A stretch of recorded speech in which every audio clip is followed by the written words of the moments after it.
There's something ancient about winter. Even today, as we draw our blankets tighter and listen to the hum of the heater, a quiet voice inside us remembers the crackle of firelight and the weight of furs. Tonight, we're going to take you somewhere else, somewhere older than any book or song, somewhere our ancestors once lived, loved, and found beauty, even in the coldest nights. So before we begin, maybe you're drifting off to sleep. Maybe you're lying in bed trying to wind down.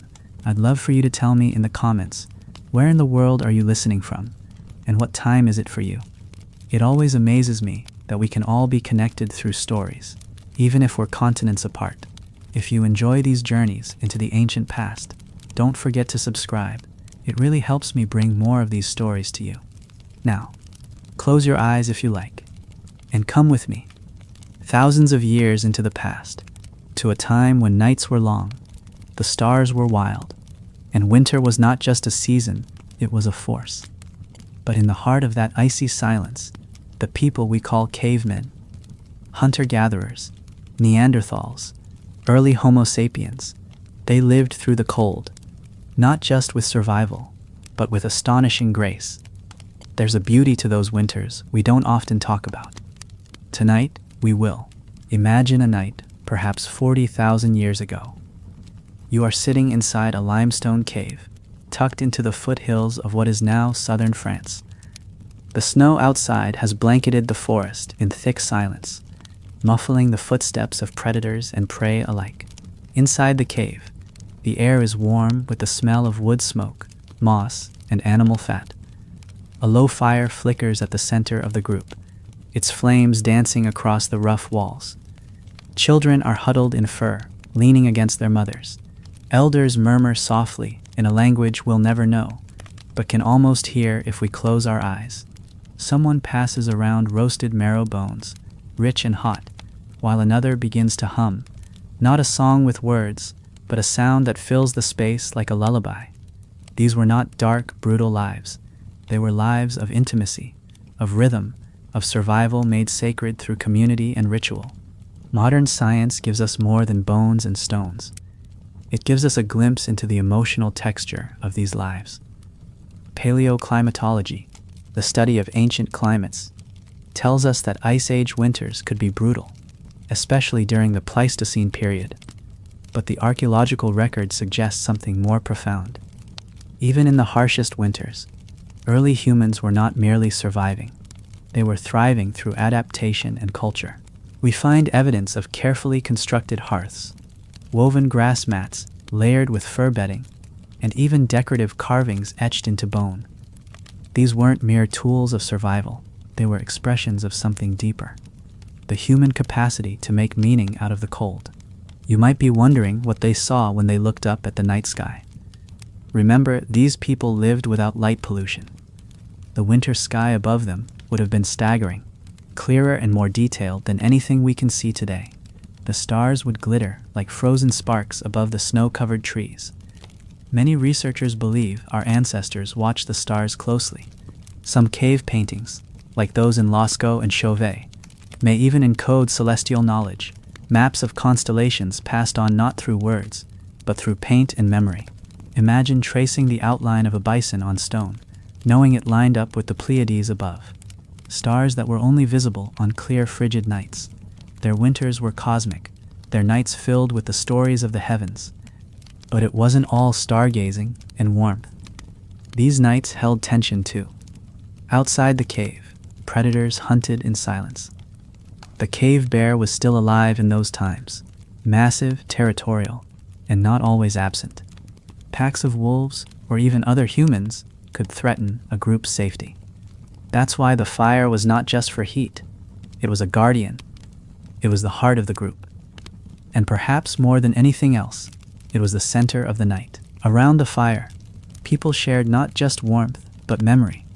They told stories, not in the way we do now, with plots and twists, but through myth, gesture, rhythm. Stories of how the mammoth fell, of the man who walked too far and met the northern winds, of the moon who watched but never spoke. These weren't just distractions. They were the threads that kept the community whole, even as the wind howled outside like a hungry spirit. And then there's the silence, the real silence. Not the kind you get when you pause the TV or when the power goes out. I'm talking about the silence of a frozen forest under a clear night sky, where the only sound is your own breath and the low crackle of fire. That silence wasn't empty. It was full of meaning, of listening, of presence. Our ancestors were close listeners, not just to danger, but to life itself. They could hear the shift in the snow outside the cave, the distant hoot of an owl, the cracking of ice underfoot. And in that deep listening, they found something we've lost, something we can touch again if we slow down and pay attention. The fire has burned low now, but it still glows, red and breathing like a living thing at the center of the shelter. You can hear the faint hiss as sap from the log pops in the coals. Outside, the wind has picked up, whispering through the dead branches of winter trees. Inside the cave, furs have been drawn tighter, and those not asleep are still watching, still listening. The fire is not just warmth, it is rhythm. It marks time in a place without clocks. Every crackle, every rise of smoke is a beat in the night. That quiet pulse has been with humanity far longer than any calendar. It was how they measured safety, how they knew they weren't alone. What makes these nights so beautiful, and yes, the word beautiful does belong here, is that winter stripped life down to its most sacred essentials. There was no clutter, no noise, no distraction, just the heartbeat of the group, the hush of the earth, and the stories passed from one mouth to the next, like flame from one torch to another. You have to remember, these stories weren't entertainment. They were memory. They were survival. They explained where the game would migrate, when the ice would break, what the stars were saying, and they comforted, not with certainty, but with continuity. If your grandmother's voice told the same tale your great-grandfather once heard, then even the most brutal winter night was bearable, because you belonged to a line, and that line would continue. Let's look closer at what a cave might have been like. Not as an idea, but as a real place. Picture a hollow of limestone, not vast and echoing like in movies, but close, intimate. You'd enter through a low passage, maybe on your knees, emerging into a belly of earth. The floor was often dug into, cleaned, sometimes even leveled. Ancient hearths, some tens of thousands of years old, still show circles of blackened stone and ash. Bones from hunted animals were placed to the side, some broken to get at the marrow. And on the walls, in the flickering light, you might see handprints, not painted, not carved, but pressed, pigment blown through a hollow reed, leaving the ghost of a palm and fingers behind. Some of those hands were small, children's hands, left like whispers on the stone. It's easy to think of early humans as stoic and hard, but in truth, they were full of expression. Archaeologists have found flutes carved from vulture bone, over 35,000 years old, in caves across Europe. Imagine that music in the dead of winter, not for hunting or warning, but for feeling, for beauty. Those flutes produce haunting, airy melodies, and they were tuned. That means whoever played them understood pitch. They weren't blowing random notes. They were crafting sound, maybe even composing. So on those long nights, there may have been music, simple, drifting songs played softly near the fire, while others slept, the wind carrying the notes out into the frozen woods. There's another layer to all this that makes these nights even more extraordinary. They were shared across species. Neanderthals, who lived alongside our early Homo sapiens ancestors, also endured these winters, and despite the myths, Neanderthals weren't brutes. They made tools, buried their dead, and likely spoke with complex language. Evidence from sites in Shanidar Cave, Iraq, suggests they placed flowers in graves. In Spain, in the El Castillo Cave, red pigment hand stencils, potentially Neanderthal, date back at least 65,000 years. So if we stretch our minds wide enough, we can imagine not just one kind of human gathered around the fire. We can imagine two, maybe even three, all shaped by the cold, all reaching for warmth, and stories, and music. And then, of course, there were the animals, not just the predators lurking outside, but those that gave life. reindeer, woolly rhinoceroses, giant elk with antlers taller than a man. These weren't just meat. They were mythology. Every winter, these animals would migrate, sometimes hundreds of miles, and our ancestors followed, or waited, or prayed. In the Chauvet Cave of France, sealed off for tens of thousands of years, you can see delicate drawings of horses, lions, mammoths. Their bodies are rendered in motion, suggesting that these people didn't just see animals as food, but as beings of mystery and power.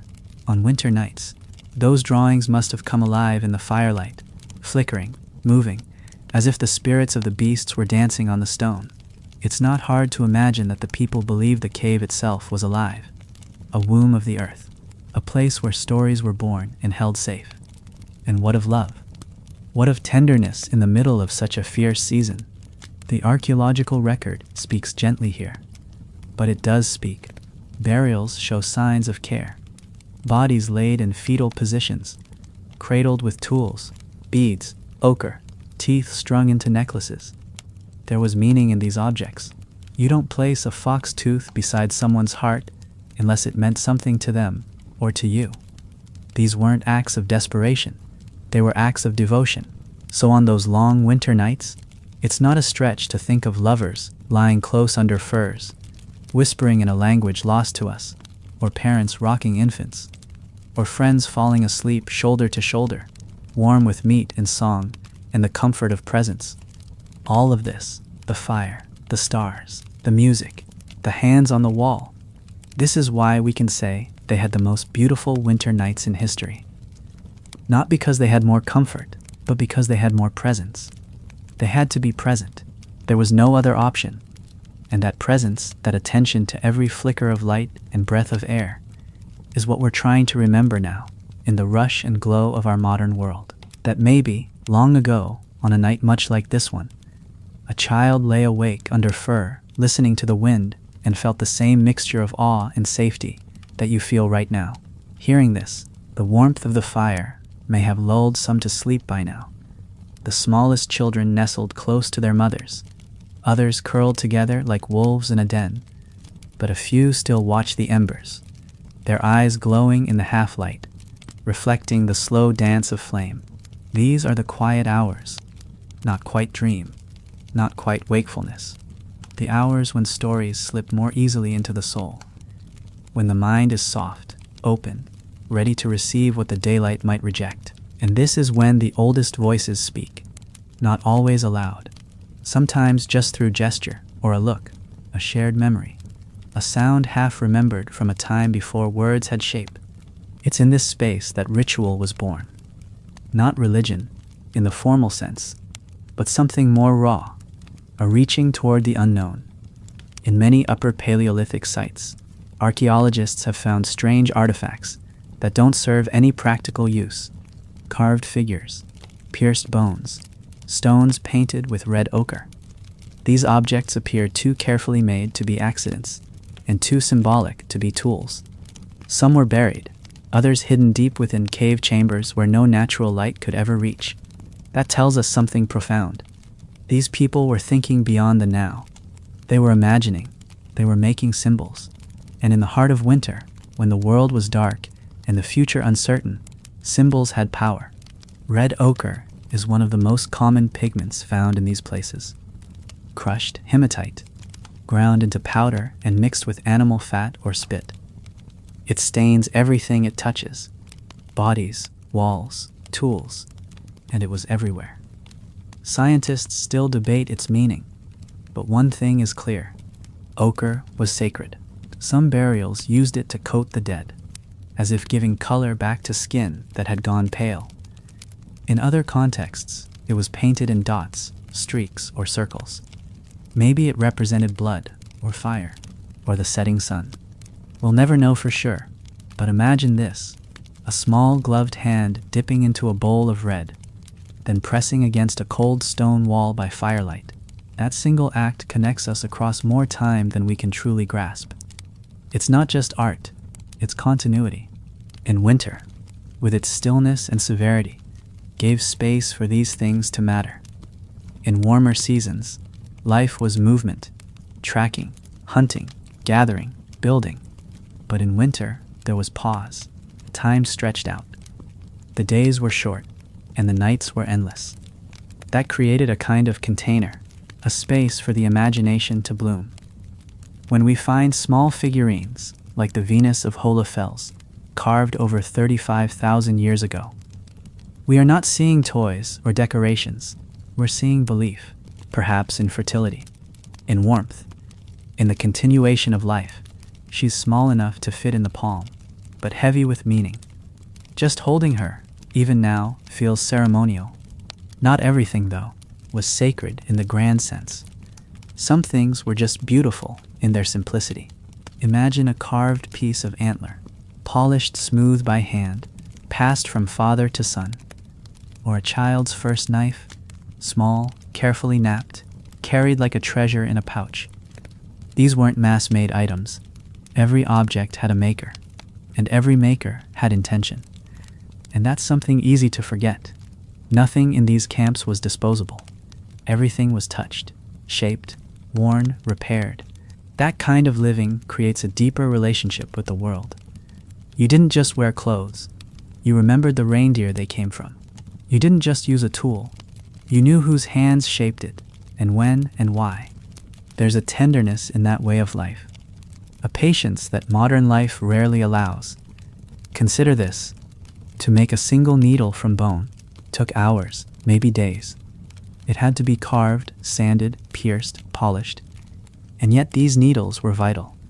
They allowed people to stitch hides together, to make clothing tight and warm, essential for surviving sub-zero nights. Some of these needles have been found at sites over 20,000 years old, still sharp, still usable. One even had a tiny eye so fine, it had to be threaded with sinew thinner than a hair. That tells us something. There was time to care, time to make things well. And every stitch sewn by firelight was a promise of shelter, of effort, of love. Let's return for a moment to the cave. The fire has dimmed to coals now, red, hot, slow burning.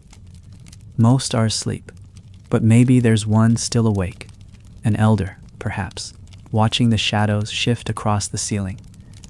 Outside, snow still falls, but the sound is softened now, as if the earth is exhaling, and maybe that elder remembers another night like this one. A winter long ago, a child born during a snowstorm, or a wolf that walked beside the camp without fear. The stories come in fragments, images, rhythms. They're not always spoken. Sometimes they're just passed down through gesture, a tap on the chest, a whistle in the dark, a drum beat on a hollow log. These are the first languages, the ones that didn't need grammar because the body knew what they meant. And that, too, is part of the beauty. These nights didn't need explanation. They weren't filtered through screens or caught on camera. They were lived fully, intimately. And when we say they were beautiful, it's because beauty then was not something you watched.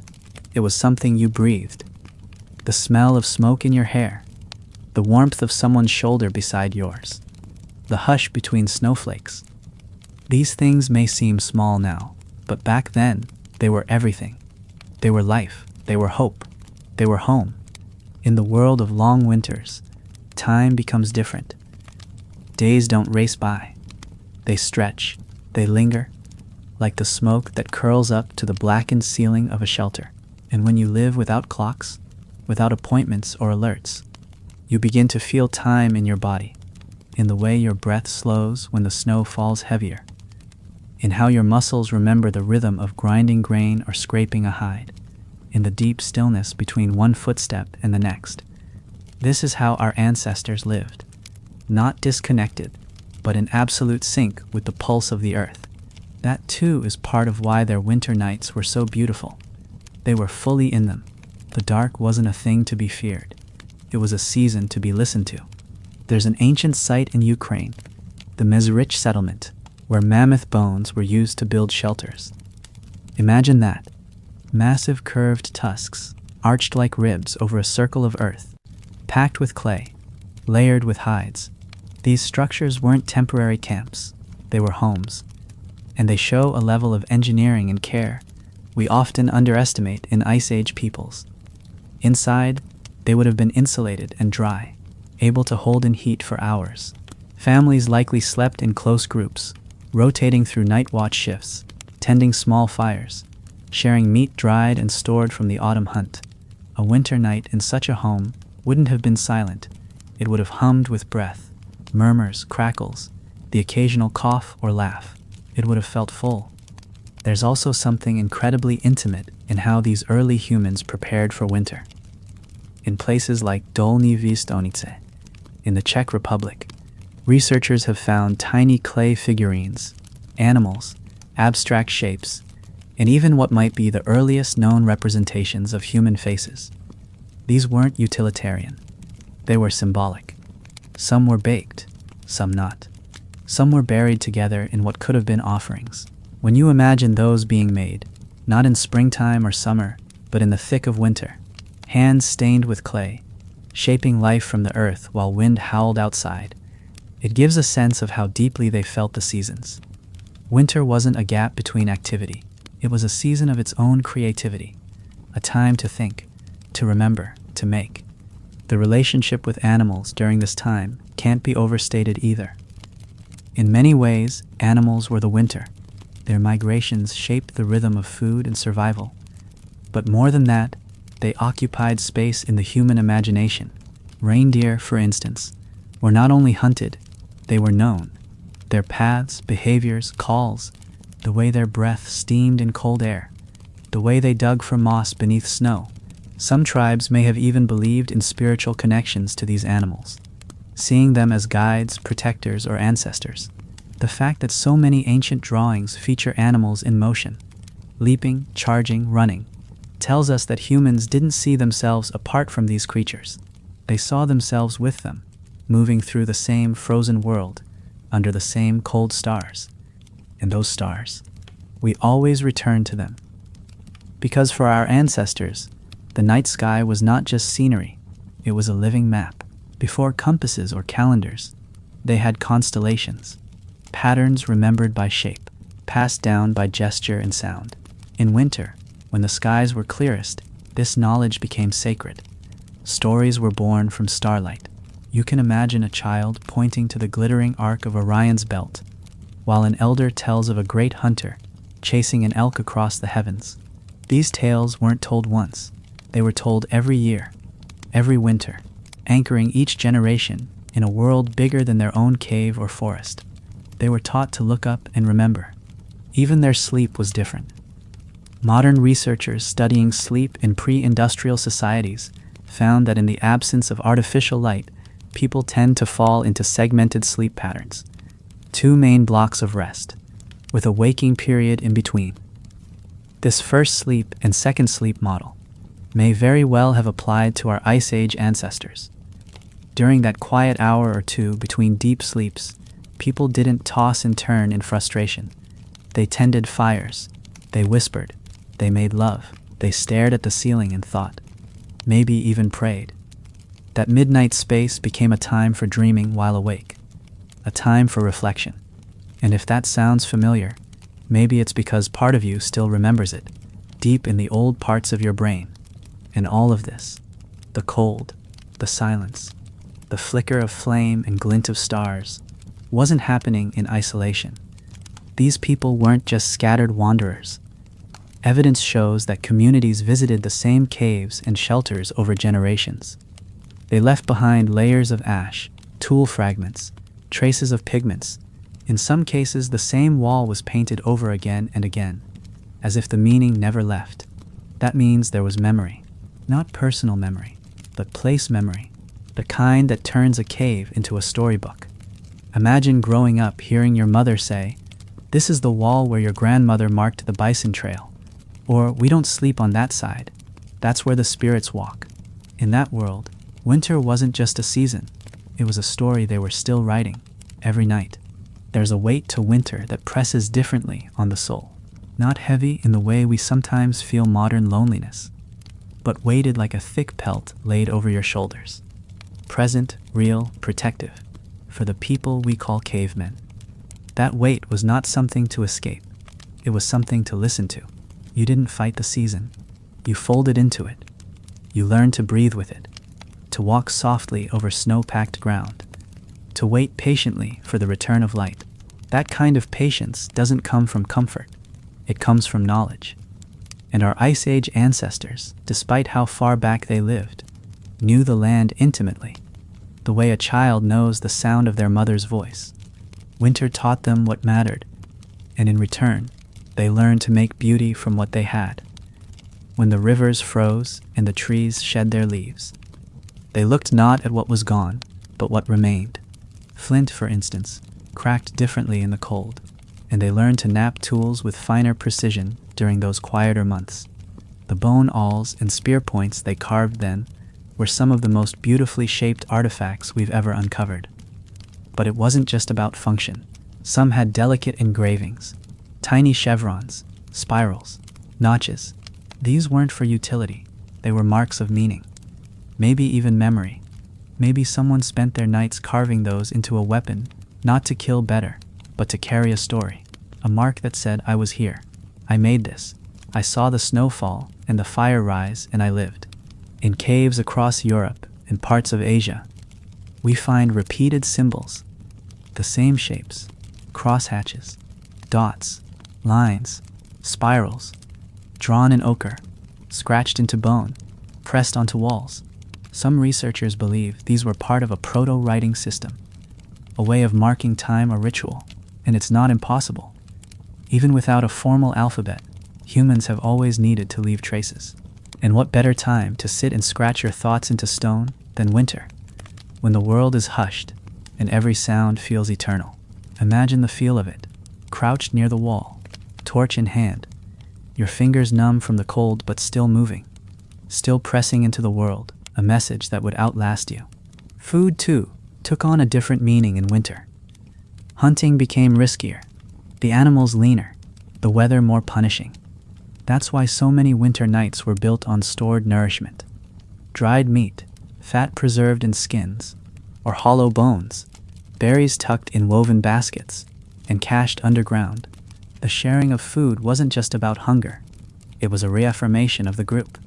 If someone had more, they gave. If someone went without, the rest made space.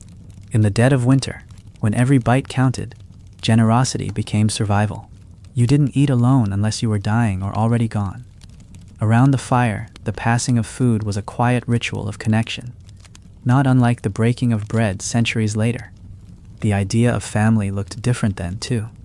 It was broader. Kinship wasn't always biological.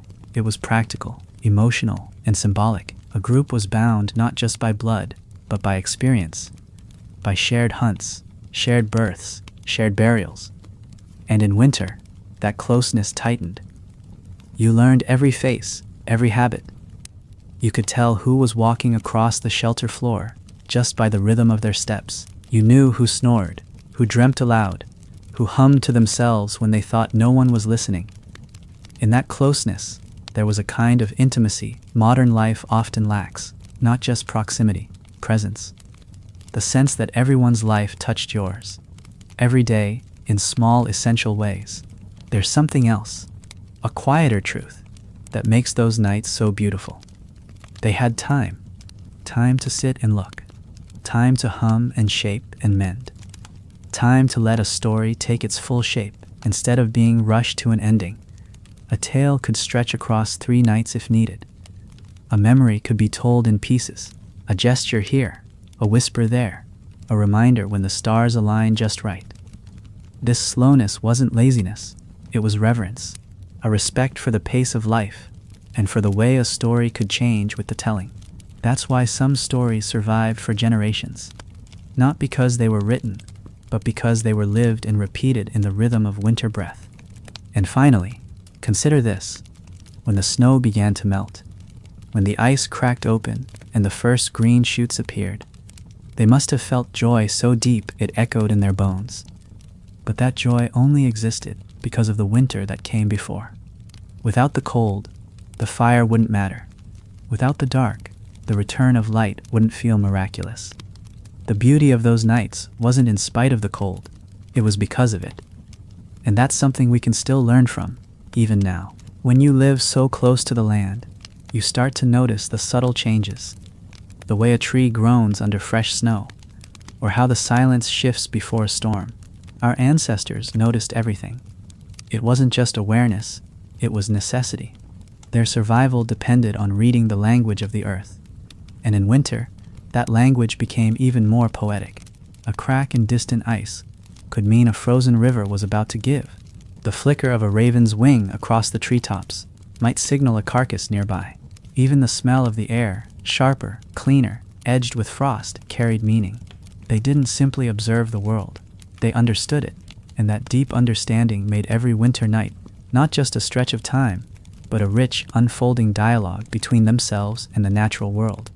The more we study Ice Age campsites, the clearer it becomes that people didn't just survive winters.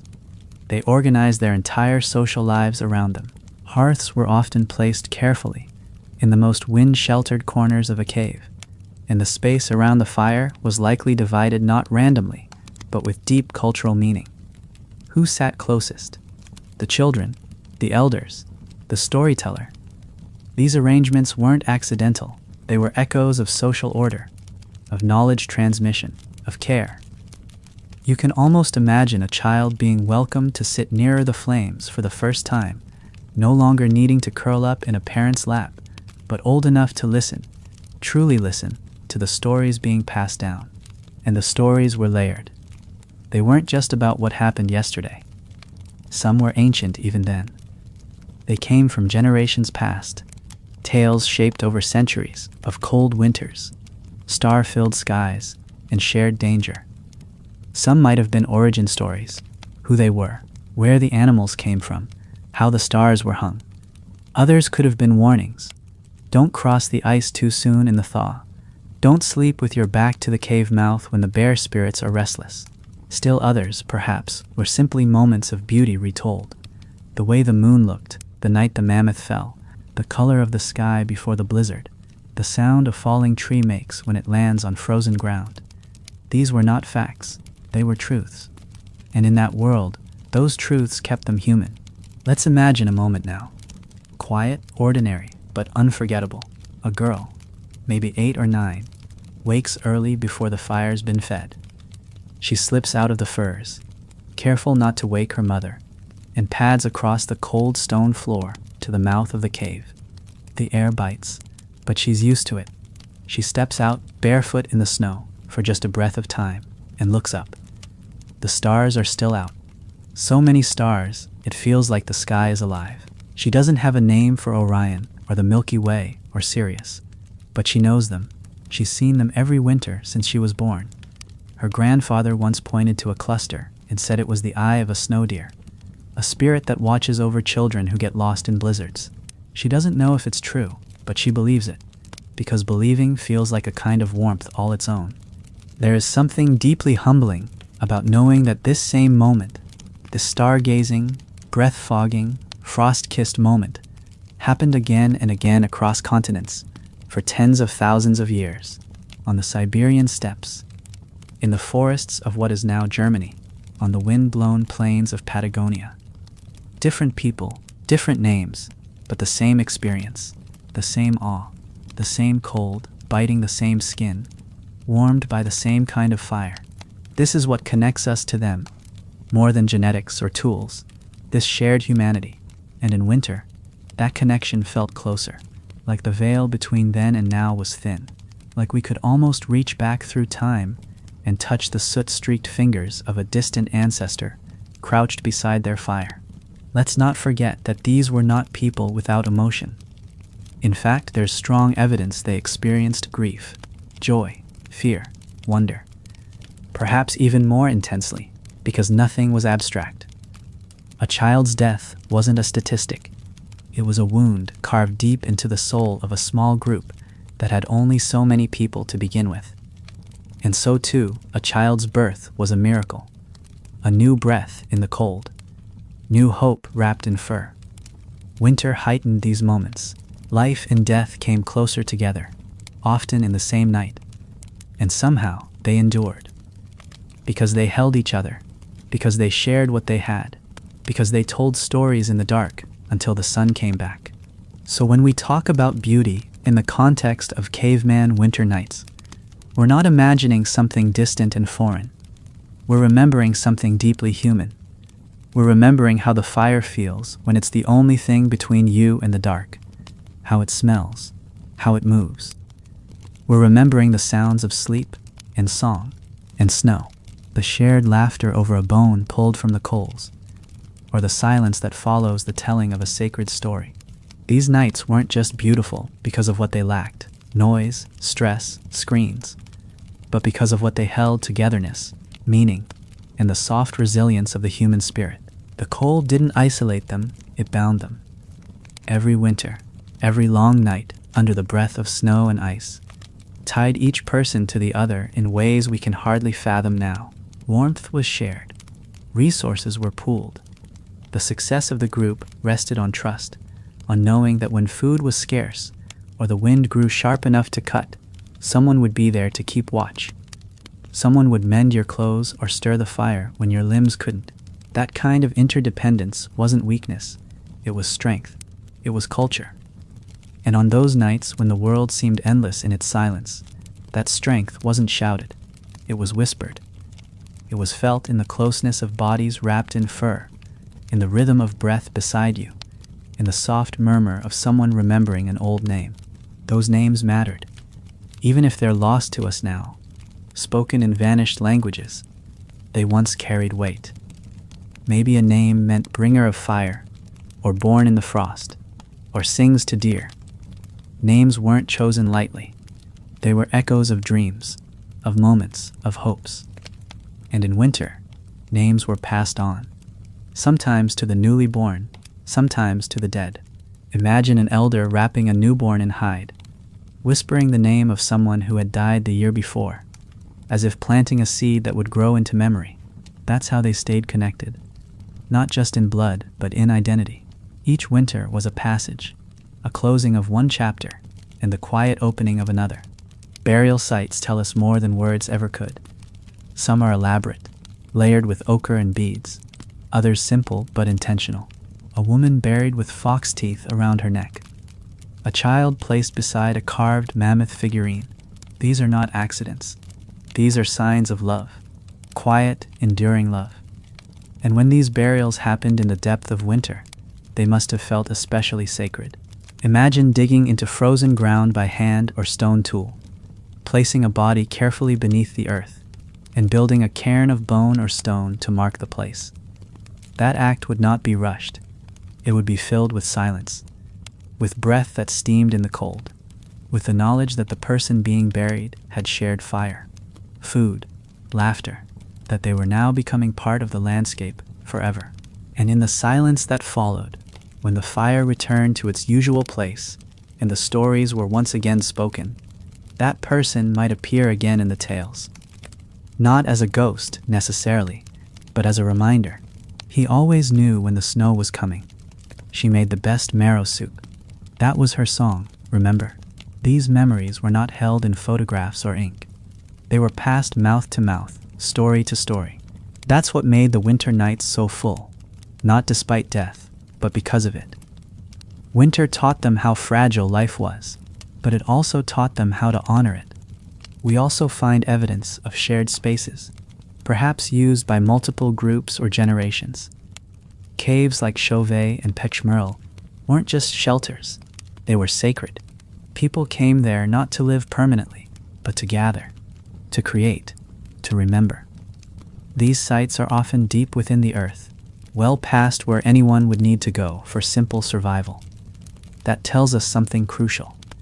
These people made time for beauty, for ceremony. In the middle of winter, when life was hard, they chose to descend into darkness, carrying torches, pigments, and stories. They chose to make art. That is not the act of a brutish survivor. That is the act of a dreamer, of a human. And what of language?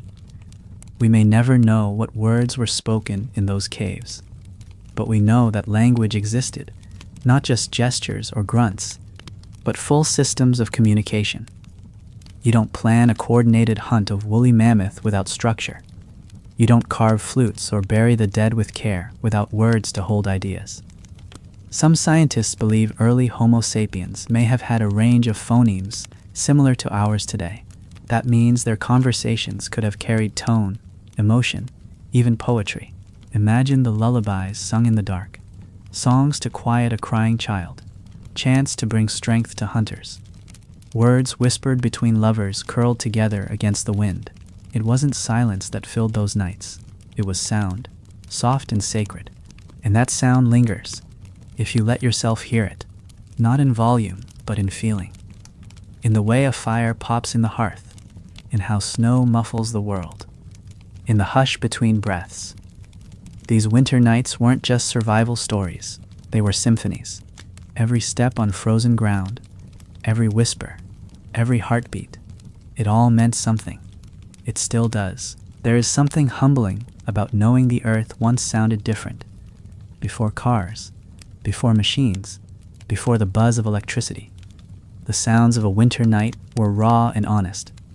The crack of a frozen branch, the low howl of wind through a gorge, the distant call of wolves.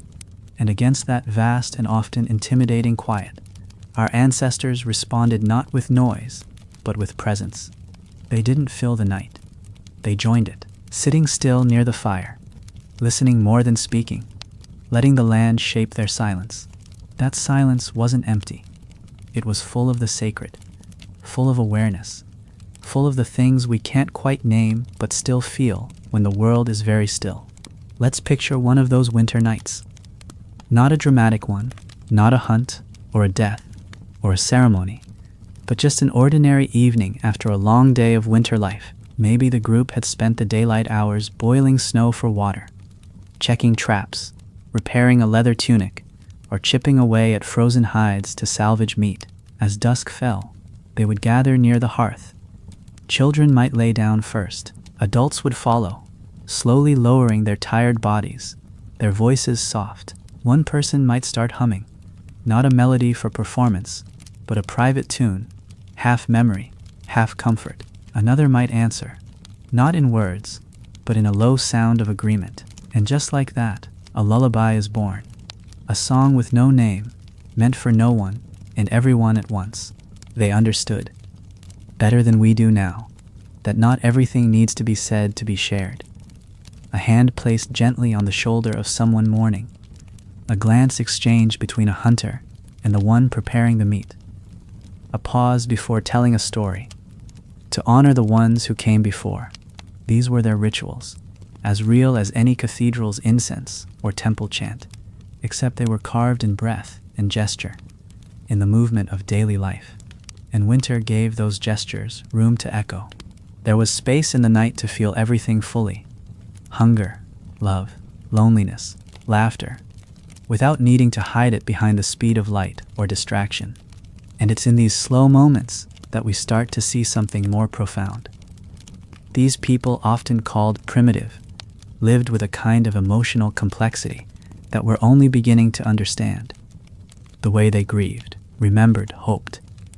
In archaeological sites where bones have healed from severe injuries, we find evidence that these individuals were cared for, not just left to die, but helped, fed, protected.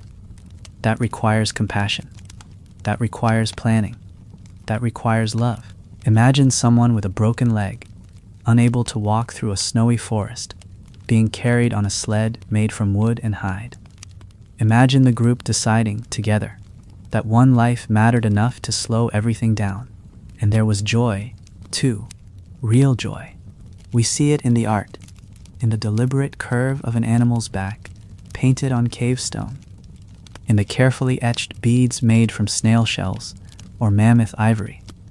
Some were colored, some polished, some strung together and worn. These weren't tools. They were adornments. They were expression. Someone in the middle of the Ice Age took the time to decorate themselves, not to impress, but to feel, to celebrate the body, or a season, or simply the beauty of color against skin. That kind of joy doesn't need explanation.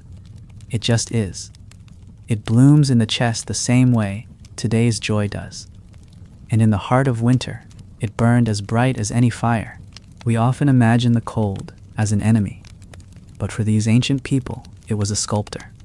It shaped the way they lived, the way they organized, the way they bonded.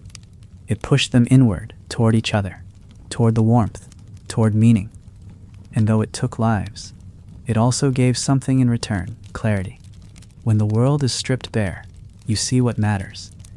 You know who you trust. You learn who sings in the dark, who keeps the embers alive, who tells the stories that make you feel less alone. These were not lost souls. These were people deeply viscerally connected to one another and the land. Winter didn't isolate them. It revealed their strength. And now, here you are, thousands of years later, listening, imagining, letting your own body slow in the warmth of your room. Maybe you're hearing the wind outside, or the soft hum of a heater, or the quiet of a sleeping house. Whatever the moment is for you, it's not so different. You're still listening to a fire. In a way, you're still wrapped in memory and story and light. And if you feel a bit more peaceful, a bit more connected, then maybe that ancient thread has reached you too. Maybe the same stars they watched are blinking through your window, and the same breath of winter is gently pressing against your walls. And maybe, just maybe, you're remembering something you've always known. Let's step into the winter again, deeper this time. The snow has settled into thick, soundless drifts outside the shelter. Trees stand frozen and still, their limbs like black bones against a silver sky. Even the animals are quiet now. The birds have migrated. The great elk have moved on, and the bears sleep under earth. This is the season of stillness. But inside the cave, the world still moves. Slowly, gently, a mother hums as she rocks her child. Her voice blending with the low murmur of fire, an old man sharpens a flint blade, careful not to waste a single chip of stone, and the walls of the shelter glow, flickering with shadows that stretch and shrink in rhythm with the firelight. This space, this moment, might feel small, but to the people within it, it was everything. It was their entire world. We often forget that these people lived in groups, not of hundreds or thousands, but often just 20 or 30, a small band, small enough to know every voice, every habit, every story. In winter, that closeness became the core of survival. You didn't get to choose privacy. Instead, you learned to exist in harmony with others' moods, their silences, their joy and sorrow. That harmony wasn't always perfect. There were disagreements, no doubt, tensions, but when the cold pressed in, people leaned toward one another, not away. There was no luxury of solitude. So cooperation wasn't just a strategy, it was a culture, a way of breathing together through the hardest nights. The emotional world of those winter nights must have been rich. Consider the passing of a season, not through calendars, but through change in the wind's voice, the way the stars tilted across the sky, the thickness of the snow crust underfoot. Our ancestors could read these signs like we read words. When the snow fell wet and heavy, instead of dry and fine, they knew the season was turning. When the reindeer tracks came closer, they listened for the sounds of hooves breaking the frost. They were not visitors in nature, they were part of its fabric. And in winter, when the forest spoke less, they listened harder. Every noise carried meaning. Every shadow could be a gift or a threat. And in that tension, they built something lasting: intuition. There are discoveries, quiet, astonishing discoveries, that give us glimpses into how they endured. In a site in modern-day Russia, a grave was uncovered, holding a young boy, buried with ivory spears and over 3,000 beads, painstakingly carved and sewn into his clothing. The effort this would have required is staggering. Hundreds of hours of work, all for a child who would never grow up. But they did it anyway. They buried him not as a lost body, but as a soul worth remembering. These aren't just archaeological facts, they're emotional truths. They show us a culture where care didn't end with death, where winter wasn't just about waiting for spring, but about honoring life even when it ended. Now imagine what they must have dreamed about on those long nights. Dreams without language. Dreams shaped by the flicker of firelight against the stone. The sound of wind curling into the mouth of the cave. Did they dream of hunts yet to come? Of ancestors walking across the sky? Did they wake and share their dreams, half asleep, whispering them into the fur of a sibling beside them? Maybe, maybe not. But what we do know is that they marked their dreams in the world. The paintings in caves like Altamira and Chauvet, vivid, moving, layered, weren't done quickly. They were planned, composed, returned to. And many of them are deep inside the cave, far beyond where ordinary life would take place. This suggests they were part of something more, an inward journey, a descent into memory, imagination, or something divine. And they used fire to guide them. Torches made from bark and resin, carefully prepared, would have lit those ancient galleries. Imagine walking into that darkness, hearing nothing but your own footsteps, your torch casting dancing shadows across the walls. And there suddenly, the red curve of a bison, the pale shape of a deer. These images weren't painted for display. They were made for moments, for ceremonies perhaps, or visions. They were private encounters with meaning. And winter, with its long hours and enveloping silence, was the perfect time to go inward, to walk into the dark and meet whatever lived inside the stone. Back in the shelter, the group may have taken turns watching the fire through the night. One person at a time, eyes open in the hush, feeding the coals, adjusting the furs to keep the smoke from choking the space. During those hours, the watcher might have whispered to themselves, maybe remembered the warmth of summer, or counted the stars they'd seen the night before, or listened for the slow breathing of the group.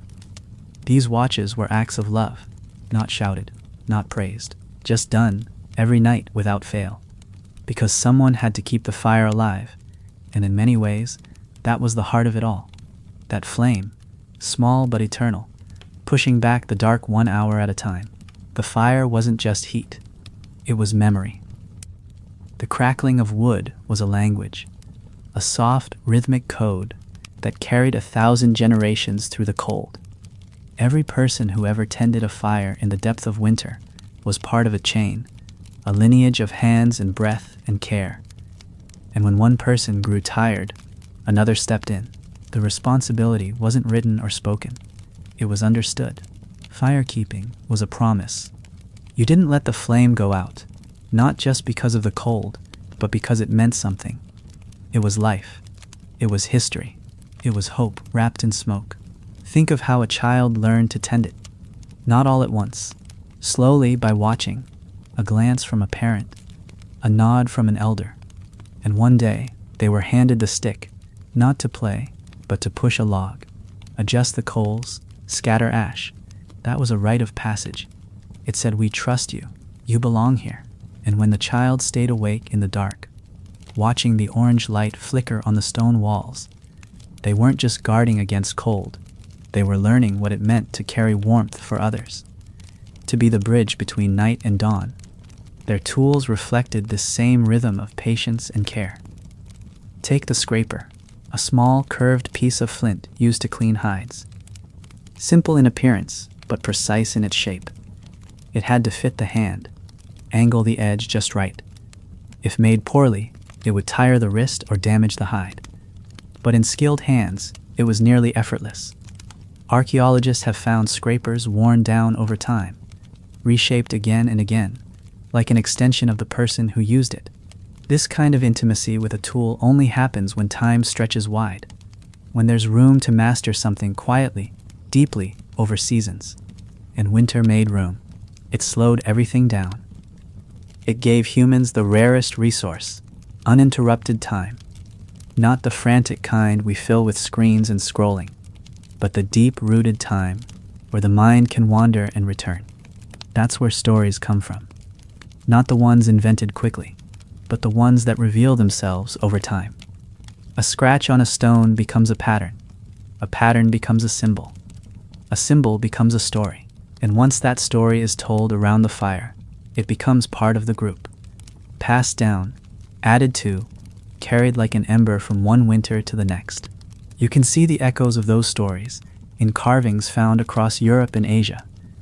Small animal figurines with exaggerated features, wide eyes, elongated limbs, impossible horns. These were not accurate depictions of the real animals. They were dream animals, spirit animals, maybe even guides. Their forms were simplified, not because the carver lacked skill, but because meaning was more important than realism. They weren't drawing what was in front of them. They were drawing what was inside them, what they saw when the snow fell and the firelight blurred the edges of the real world. Some researchers believe these figures were part of shamanic practices, that certain people, perhaps more sensitive or spiritually connected, acted as bridges between the waking world and the other one, the world of dreams, of ancestors, of the unseen. These people may have entered trance states, using rhythm, breath, movement, and winter, with its long nights and quiet spaces, would have been the perfect setting. It's not hard to picture someone sitting alone by the fire while others slept, rocking slowly, whispering ancient words, eyes closed as the flames reflected visions only they could see. These weren't performances, they were sacred. They were offerings to the mystery that surrounded them, and the mystery was everywhere. In the auroras that rippled across polar skies like spirits dancing, in the sudden groan of ice cracking on a frozen lake, in the way breath looked like smoke when you spoke in the cold. Nothing was taken for granted. Everything had a soul, a presence, a rhythm. Winter didn't suppress these beliefs. It amplified them. It stripped the world down until only the essential remained. And when you strip away the noise, what's left is feeling, connection, a bone-deep awareness that life is fragile, sacred, shared. That's what made the nights so unforgettable. They weren't just endured, they were lived, fully, with intention, with care, with a kind of quiet courage that doesn't shout or boast. The courage to face the long dark with others, to tell stories when the snow won't stop falling, to share warmth when there's barely enough, and in that, there was beauty, not despite the cold, but because of it. By now the fire is low again, the coals dimming, casting the softest light over the packed earth. Most of the group is asleep, but the shelter isn't silent. There's the faint sound of breathing, soft as wind over stone, the occasional shift of a body adjusting beneath a pelt, and from the coals, the small sigh of embers settling into themselves. The world outside is frozen still, snow falling in fine, silent sheets, cloaking the forest in white. But here, inside this circle of warmth, there is life. Steady, quiet, deeply human. One person is awake, maybe the oldest among them, wrinkles marked not by age alone, but by 1,000 nights like this one. Nights where stories mattered more than sleep. They don't speak loudly. Their voice barely rises above the hush, but they're telling something, not to anyone in particular, just to the fire, to the shadows, to the memory of people long gone. The story isn't one with a beginning or end. It's the kind that folds over itself, like layers of fur. A tale of how the stars were born from ice, how the mammoth chose the wind, how once, in the middle of the longest winter, the sun forgot to rise, and it was only the singing of the people that brought it back. These are not facts, they're truths, carried not in books but in breath. The youngest child stirs, half awake, eyes not quite open, but they hear, they listen, and something settles inside them. A seed, a memory, a connection to a world larger than the cave. That's how knowledge was passed, not in formal lessons, but in the rhythm of living, in watching and listening and sitting close, in learning what kind of wood burns longest, which mushrooms hide under the snow, how to tie a bone hook so it holds, how to speak to someone grieving without saying anything at all. These were the skills that mattered, the ones that couldn't be rushed, and in winter, there was finally time to teach them. Even the body itself changed with the seasons. Muscles grew used to heavier work. Skin thickened where it rubbed against fur. Bones showed signs of repeated motion, grinding, hauling, walking. You can see this in the remains left behind. Skeletons shaped by the rituals of winter labor. Some show signs of arthritis from carrying too much, too often. Others display wear on the knees from hours of crouching near fires, carving, weaving, preparing. But this wear wasn't just hardship, it was investment. Every ache was a mark of care, for others, for tools, for the rhythm of life, that never stopped even when the world froze around them. They worked with what they had, and they knew what they had deeply. Animal bones were not waste, they were materials. A rib could become a sled runner, a jawbone, a comb, a long femur, a flute. And every time a part was used, it was remembered. Not just the animal, but the hunt, the place, the cold, the faces of those who helped carry it home. That's the thing we sometimes forget. Objects carried story. They weren't disposable. They were embedded with memory. And in a world where time was told by snowdrifts and shadows, memory was the most valuable thing you could hold on to. Even clothing told stories. Furs stitched together with sinew and patience. Boots lined with moss or feathers for insulation. Some garments were decorated, not always for status, but for identity. A pattern of red ochre marks might distinguish one family from another. A pendant made from polished stone might have been a gift, a talisman, a reminder of someone who'd once watched the fire with you. In those days, what you wore wasn't fashion, it was legacy. And in the stillness of winter, when there was space to mend and sew and remake, clothing became more than protection. It became expression, a language worn on the skin. And the more you look at it, the more you begin to realize they didn't just live through winter. They used it. They turned it into a canvas, a time for remembering, rebuilding, remaking, a time when life wasn't busy, but meaningful, when every action had weight, every gesture, intention. They didn't fill the silence. They lived with it.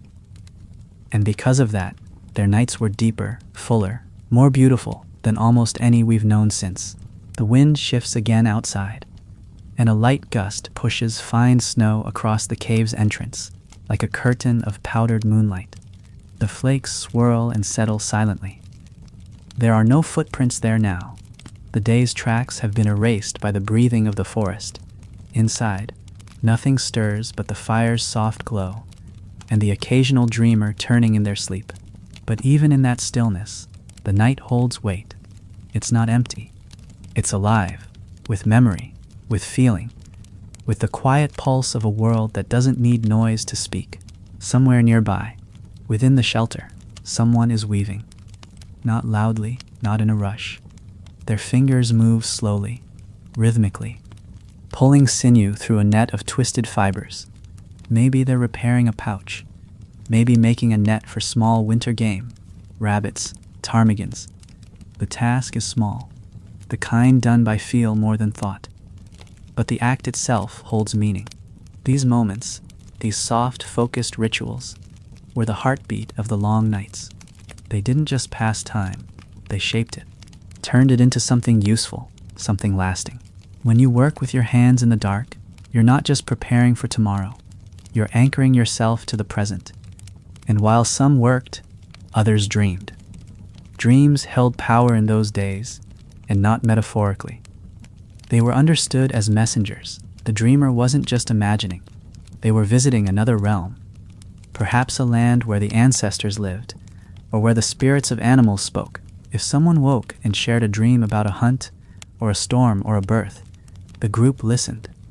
They didn't dismiss it, they honored it, because in a world where nature could shift in an instant, any knowledge, even if it came wrapped in sleep, was worth paying attention to. The storytellers were the keepers of this knowledge, but they weren't separate from the group. They were part of the daily rhythm too. They hunted, cooked, stitched, but at night they spoke.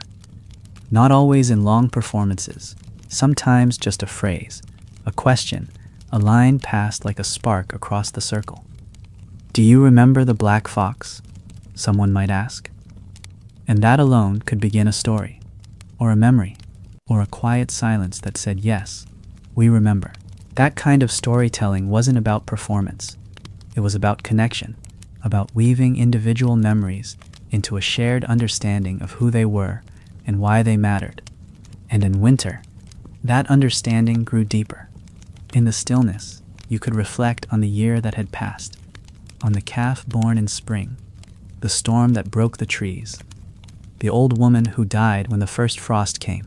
These memories didn't sit alone, they layered over each other, forming the emotional landscape of the group.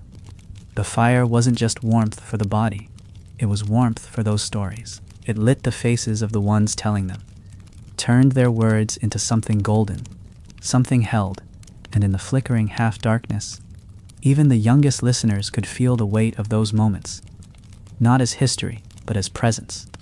Let's not forget how close they lived to the land. When you have no walls, but hide in stone, you know the forest's breath.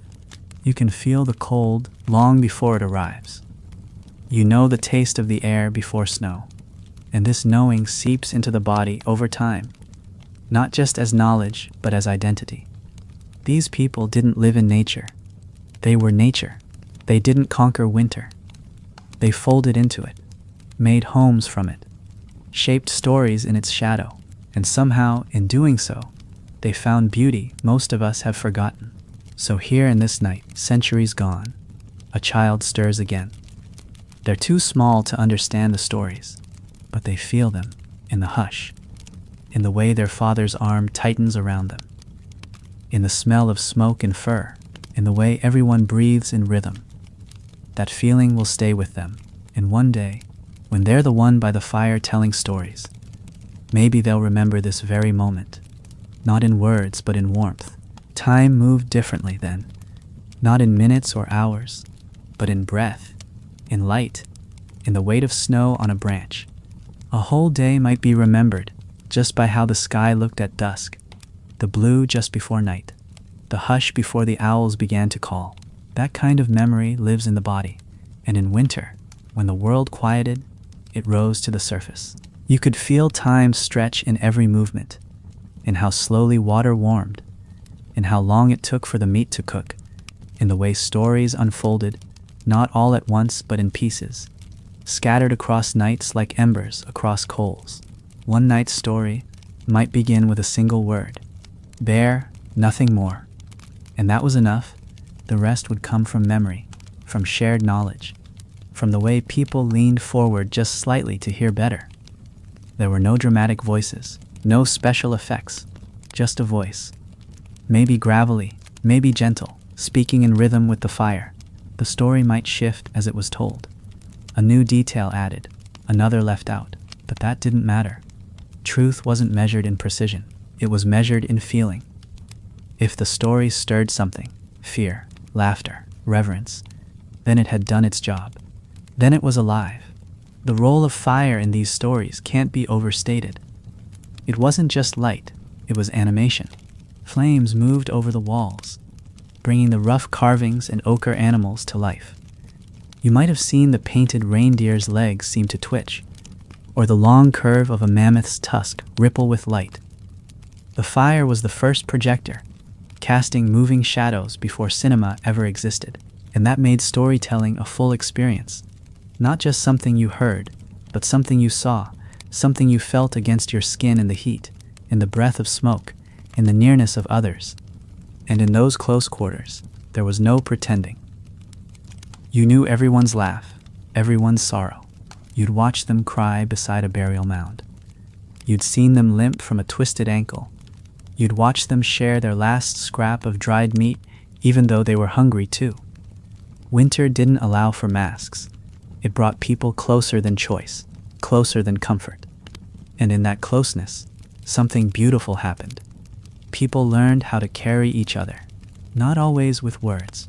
Sometimes just by staying awake when someone else couldn't, by noticing when someone hadn't eaten, by placing a warmer fur on someone already asleep without waking them.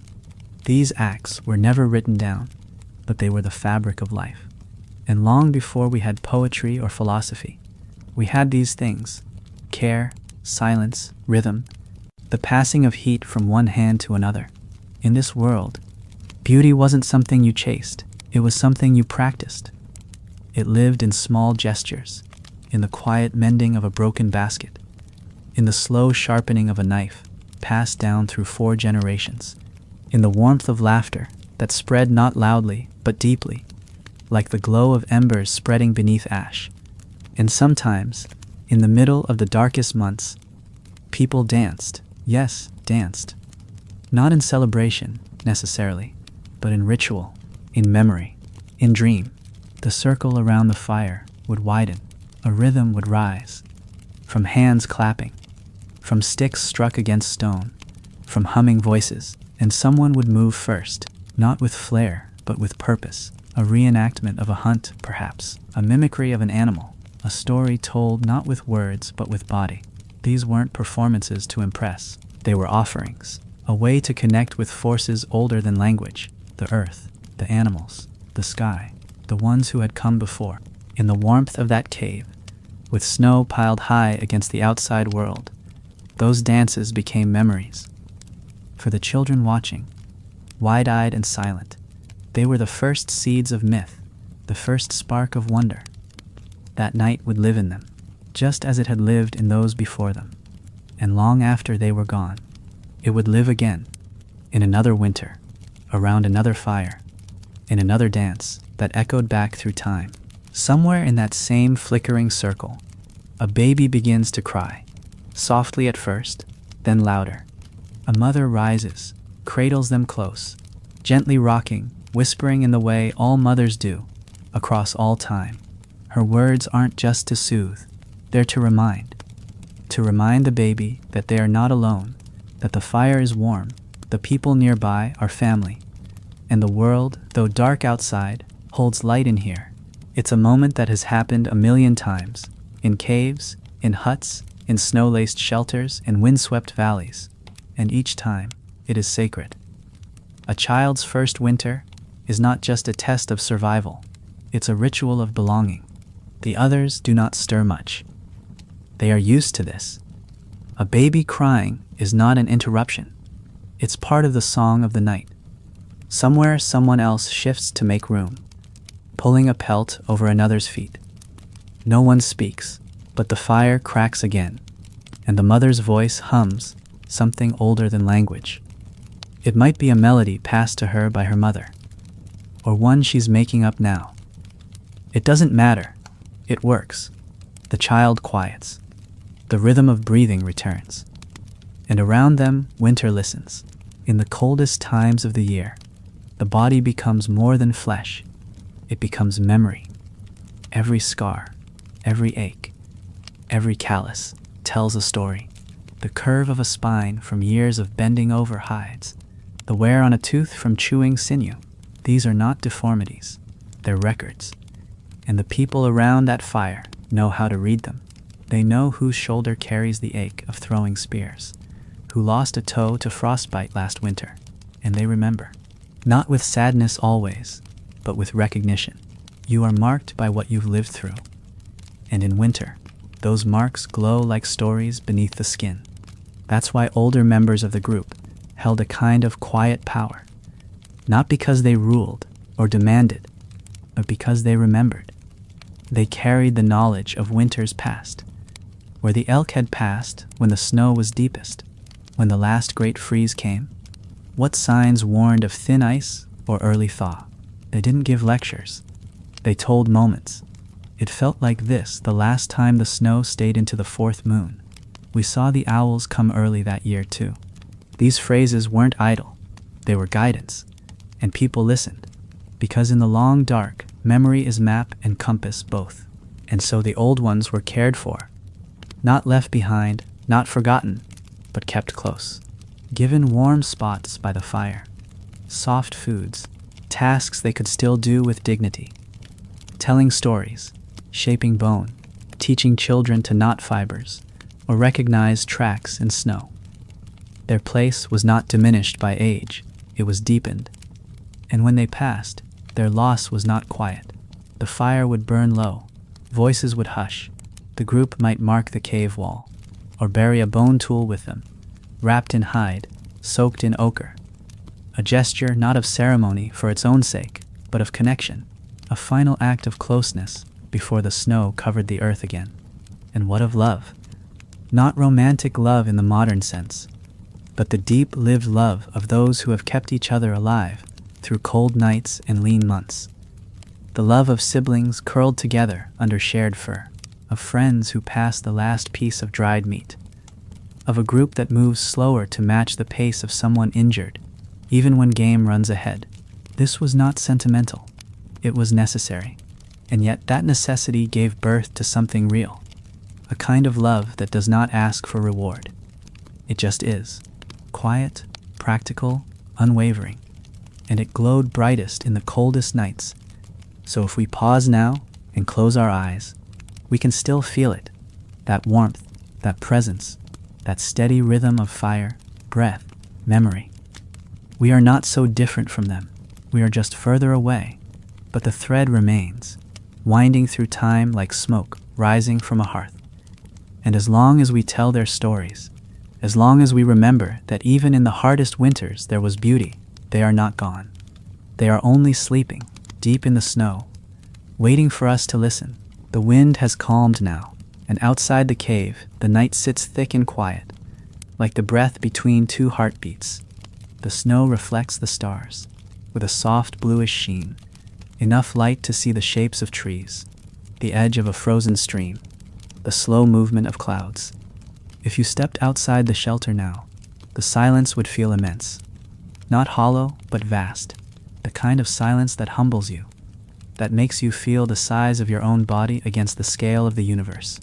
And yet, inside that silence, there is a sense of belonging. You are not separate. You are one more creature, moving beneath the stars, wrapped in fur and story and breath. Inside the shelter, the coals have gone low, but not cold. They hum, almost inaudibly, red at the core, edged in black. A small spark dances now and then. Someone sits close, feeding it slowly, not building a new fire yet, just keeping the old one alive. That's the rhythm. The fire is never allowed to go out completely. There is always someone tending it, always someone watching over the warmth. Because fire isn't just survival, it's continuity. It connects night to night, generation to generation. You tend the same flame your mother did, her mother before her. It's more than heat, it's inheritance. Not far from the fire, a child begins to stir.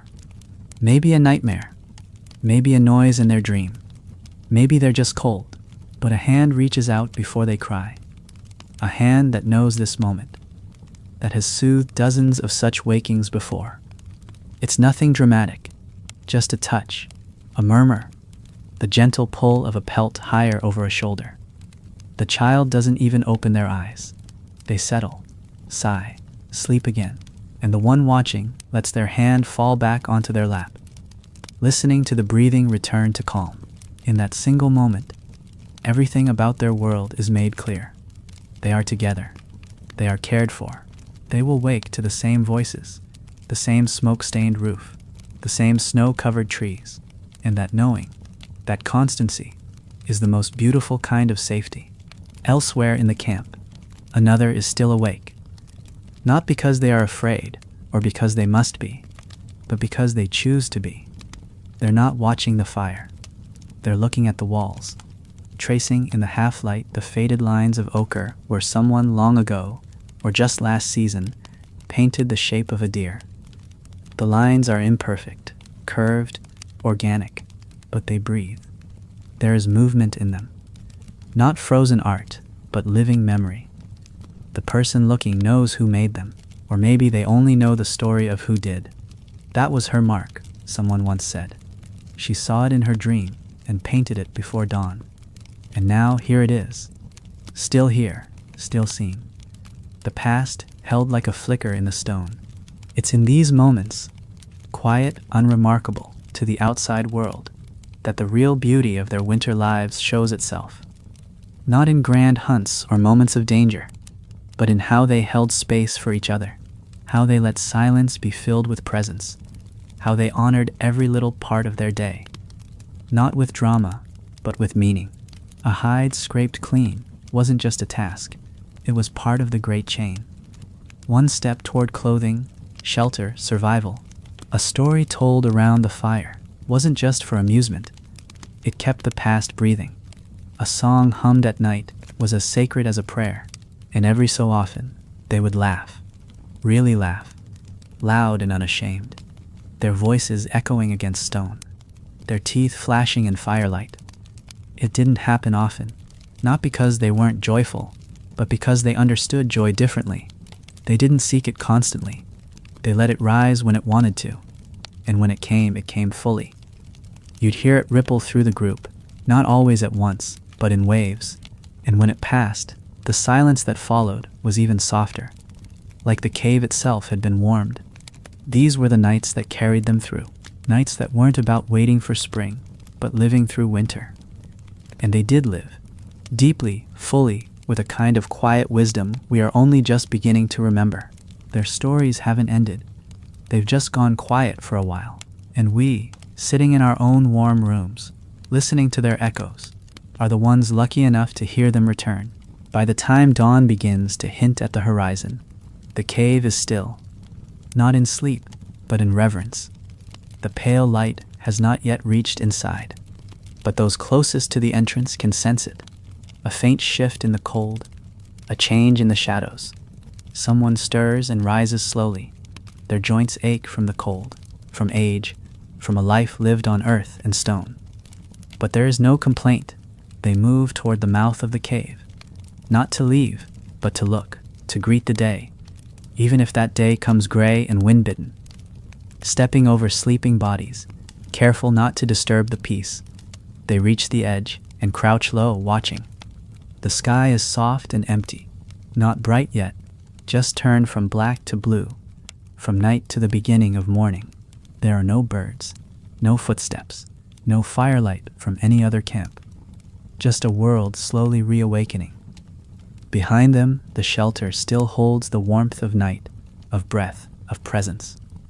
But outside, the frost clings to every branch like memory. A fox has left tracks nearby, so fresh they might still be warm beneath the snow. This person sees them and smiles. The fox always comes just before sunrise. It has done so every winter they can remember, and now it's back again, proof that the world continues. They gather snow in their hands, pack it gently into a ball, and press it to their forehead. A ritual maybe, a habit, a gesture of gratitude. Then they return to the cave. The day has not truly begun, not until the fire is fed. That fire, dim but alive, has waited all night. And now someone leans forward and adds a split log, a curl of birch bark, a whisper of breath. Flames catch slowly, rising through the smoke like a slow exhale. Light returns, not from the sky, not yet, but from within. And with that light, the others begin to stir. No one rushes. There is no alarm, no urgency. They stretch, they groan, they rub sleep from their eyes. Some sit upright and stare into the flames, quiet. Others murmur greetings, their voices scratchy from the cold. Someone hands a strip of dried meat to a child who's just woken. It's tough, but nourishing, and the child eats without question, still wrapped in fur. Another begins to crush something between two stones, dried berries, maybe, or bark for tea. Everything is done slowly, deliberately. There is time. There is always time in winter, and that time is sacred. Before long, someone will speak, not a command, but a thought. We should check the snares, or the stream might be thawed a little, or I dreamed of the elk again. These suggestions aren't orders, they are invitations. The day will shape itself from them, gently, without friction, and those who respond will do so willingly. They trust each other. There is no leader shouting, no arguments over status or pride. Authority is quiet, earned, understood. In this kind of life, everyone matters. Everyone is needed. That is how they survived, not by force, but by connection. And this day, like the night before, will be full of small, beautiful things. A child will trace a pattern in the soot on the cave wall. A hunter will return with frost on his eyelashes and just enough meat for supper. An elder will shape a new arrowhead, sighing softly when it flakes just right. These things won't make it into history books, but they are history. They are what history is. Not the big moments we carve in stone, but the quiet ones that kept us alive. Later, when the light fades again and the fire grows strong once more, they'll gather again. Maybe someone will tell the story of the first fire, or the one about the mountain that howled, or the girl who followed a raven into the trees and came back knowing the future.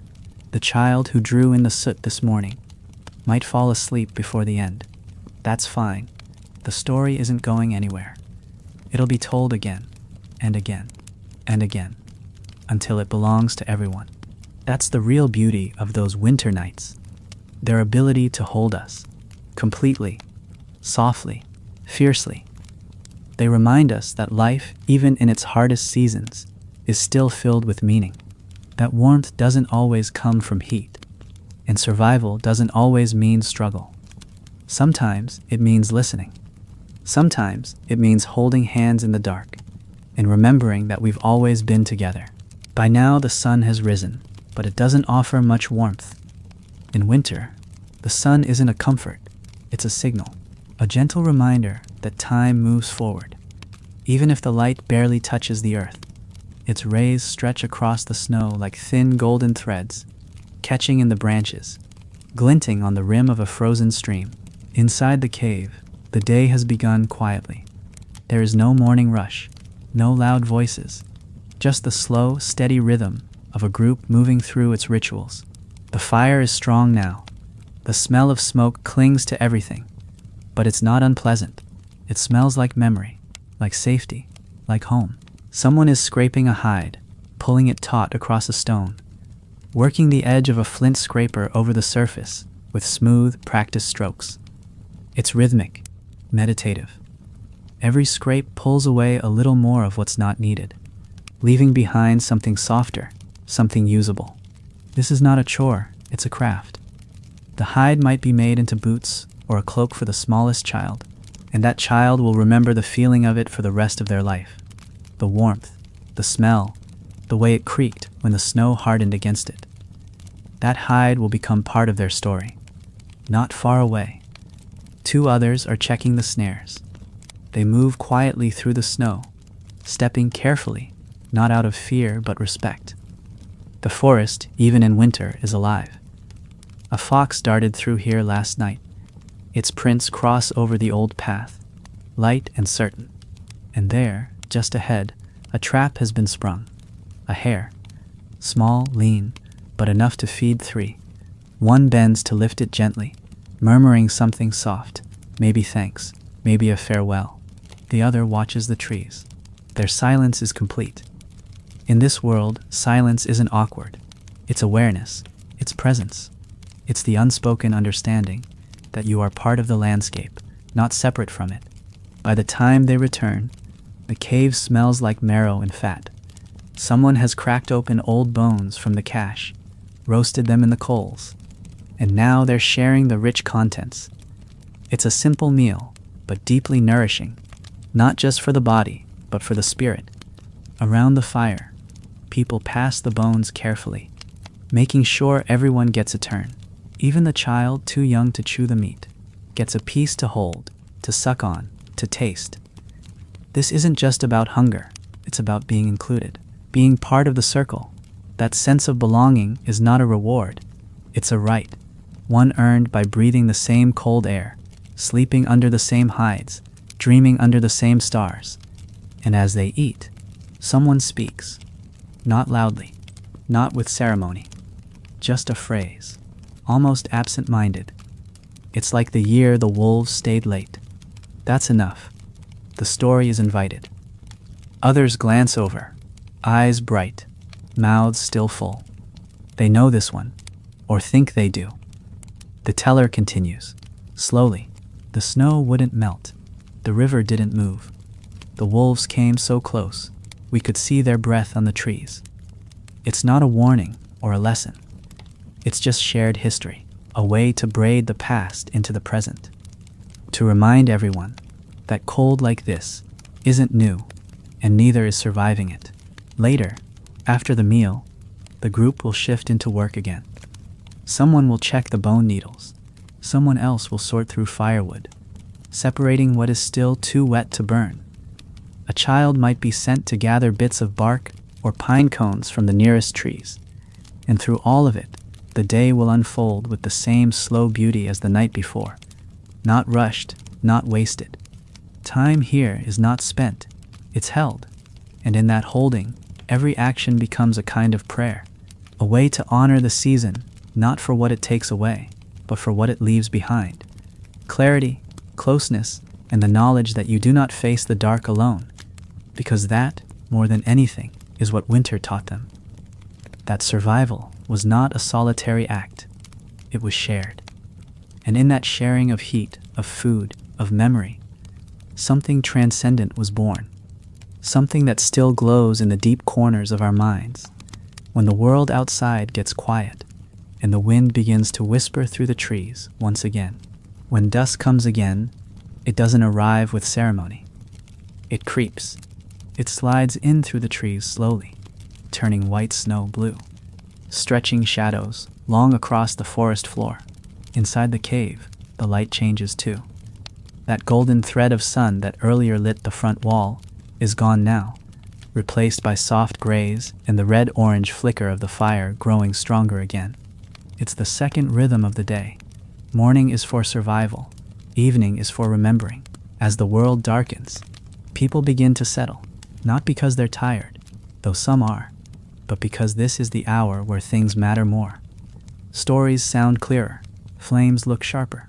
The soul feels more open. The group eats again. Whatever was brought back or shared from the stores. The hair caught earlier is now just a memory in the coals. The bones are being cleaned, not discarded. They might become tools, or toggles, or part of an ornament. In this world, nothing is wasted. Even the crack of a broken bone is a useful sound. A sign that warmth and food are being drawn from what nature gave. As they eat, someone sings. No words, just melody. A note repeated softly, over and over, with slight changes in tone. It's the kind of sound that fills the cave without crowding it. It's not meant to be listened to. It's meant to be felt. And the children listen, even when they pretend not to. They draw in the soot with bits of bone, chase each other between sleeping hides, giggle into fur-covered shoulders. But they're listening. They always are. Every story, every sound, is planting something inside them. They won't remember every word, but they'll remember the rhythm. The way the cave felt on nights like this. The way their mother's voice lowered when she spoke of spirits. The way their father's hand was always warm, even when the world outside turned to ice. These things matter. They last. They become the shape of how a person grows. Tonight, the storyteller begins with a simple sentence. This is the time when the old ones walk. It's enough. The group quiets. Not frozen, not rigid, just respectful. Not fearful either, though some of the youngest draw closer to their parents. The story is old. It's not about a specific person or place. It's about the time of year. When the nights are longest, it said, the ancestors return, not to haunt or harm, but to visit, to listen, to check on those still living. And if the people have honored the stories, if they've kept the fire lit, if they've spoken the names with care, the old ones will leave gifts in the dreams of the sleeping, knowledge, comfort, warnings. The children listen with wide eyes. Some squeeze small stones in their hands, tokens, maybe to help keep the dreams close. No one speaks during the story. No one interrupts. The tale is not dramatic, not frightening. It's told like a memory. They came once when I was a boy, the storyteller says, and I dreamed of my grandfather. He gave me his hunting tooth and said nothing. But the next day, I found the deer walking straight toward me. It's not the kind of story you question. It's the kind you tuck into the corner of your heart and carry for the rest of your life. When the story ends, no one claps. There's no applause. Just a soft returning to the rhythm. The crackle of the fire, the shifting of bodies, the preparation for sleep. Someone checks the coals, stirs the ash. A baby nurses quietly in the dark. An older child lies awake, just a little longer, staring at the faint patterns on the wall. And maybe, just maybe, someone whispers their ancestor's name, softly, so the others won't hear. just in case the old ones really are walking tonight. That's the kind of belief that held them. Not blind faith, not organized doctrine, but a soft thread of meaning that wove through every winter, every fire, every night. A sense that they weren't alone, that someone, something, remembered them, and that they, in turn, could remember too. The cave is nearly silent now. Just the whisper of the coals and the soft, steady rhythm of breath from those who've fallen asleep. The night is deep, the kind of night that feels still enough to touch. Outside, the forest has settled into a hush, so complete, even the snowflakes seem to fall slower, and above it all, the stars are watching. Cold, clear, countless. The kind of sky you only see far from firelight, far from cities, far from anything but the earth itself. Inside, one person is still awake, the same elder who watched the fire the night before. Their knees ache a little more tonight. Their fingers move slower as they stir the coals and adjust the logs, watching the flame come back to life. But there's no complaint. This role isn't a burden, it's an honor. They're not just keeping the fire alive, they're guarding the boundary between light and dark, between the known and the unknown. And as they sit, they think. Not in full thoughts, not in words, just in feelings, memories rising like smoke, of hunts long past, of friends buried under stone cairns, of children now grown with stories of their own. They remember the sound of the first snow each year. Not the sight, the sound, the way it touched the leaves, the way it hushed everything. They remember the quiet joy of a child's first step on frozen ground, the deep laugh that came from a lover when the snow slipped down the back of their cloak. These things are not distant. They are present, hovering just beneath the surface, stirred awake by the long night and the flicker of flame. Behind them, someone shifts in their sleep, murmurs something, a dream perhaps. The elder listens for a moment, then smiles. A dream in winter is not a small thing. It carries weight. It may be the visit of an ancestor, or a lesson wrapped in symbol. They will ask the dreamer about it, come morning. For now, they let them sleep. Earlier that day, the group had passed around an old carving, a figurine found near the stream, buried under ice and roots. It had been shaped long ago, maybe even before anyone in the group could remember. It was a bear, simple and small, with round ears and a curved back. It wasn't decorative.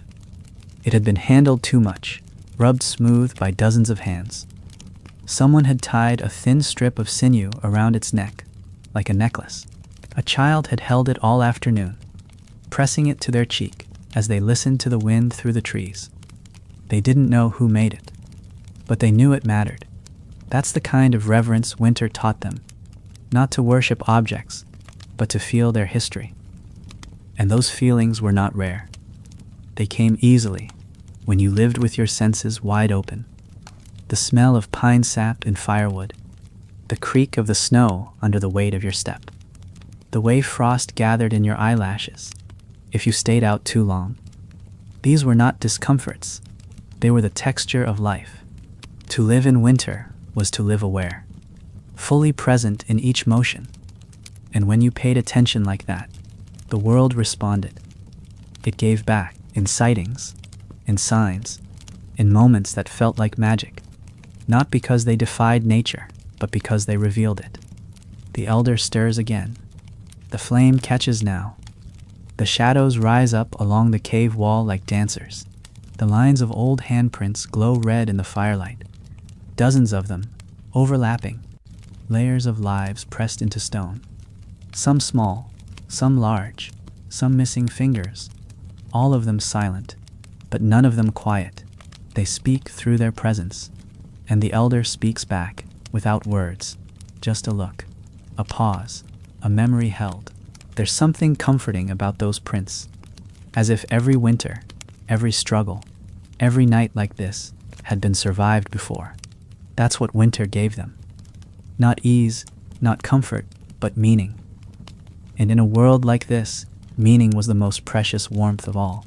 The wind has picked up again, curling around the edges of the cave entrance like a curious spirit. But the cave is protected, and inside, the people sleep on, wrapped in furs, limbs tangled, breath slow and steady. The fire crackles now, stronger than before, sending waves of warmth outward.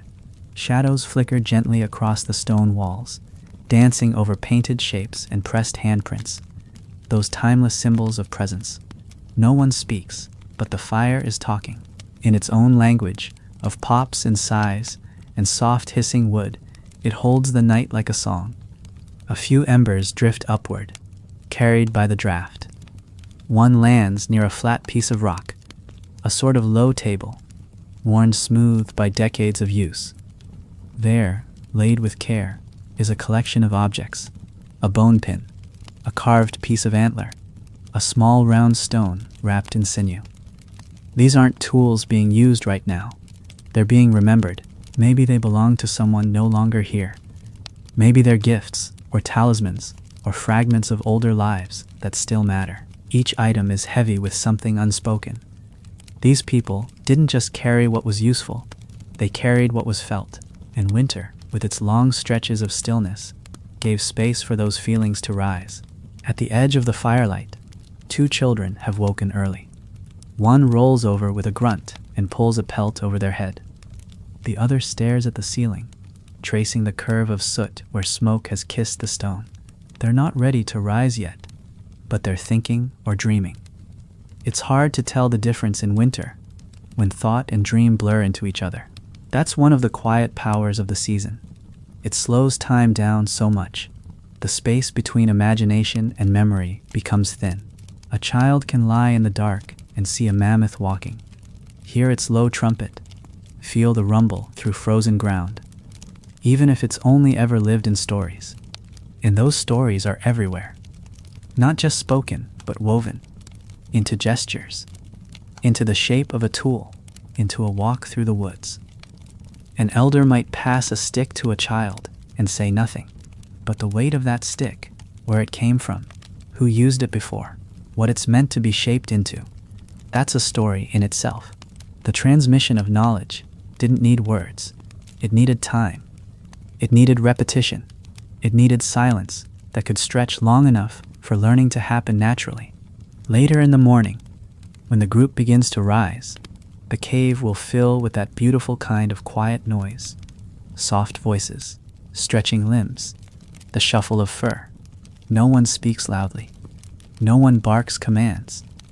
Tasks are done because they are needed, because they've always been done.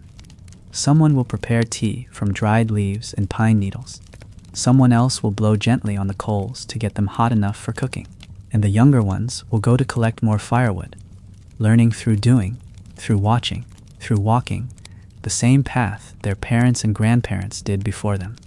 The world they move through is not tamed, but it's known, deeply known. Every bend in the river, every animal track, every tree that can be climbed or tapped for sap. Winter does not strip the world of meaning. It reveals it. When the leaves fall, the shape of everything becomes clear, the structure of the branches, the path the animals take through the undergrowth. The hidden places become visible. That's what makes these months so precious. They don't just test the people, they teach them. As the day unfolds, nothing extraordinary happens, and that is exactly what makes it sacred. A net is mended, a basket is reinforced. Someone hums as they tie sinew into knots, stopping now and then to glance at the fire. They're thinking about nothing in particular, and everything at once. The season, the snow, the color of the sky this morning, the way the cold feels on their cheeks. These details, small, fleeting, are the fabric of life, not separate from survival, but part of it. And when the sun sinks again, as it always does, the cave will return to firelight, to warmth, to voices telling stories, and bodies pressed close, and the soft hush of the world settling back into night.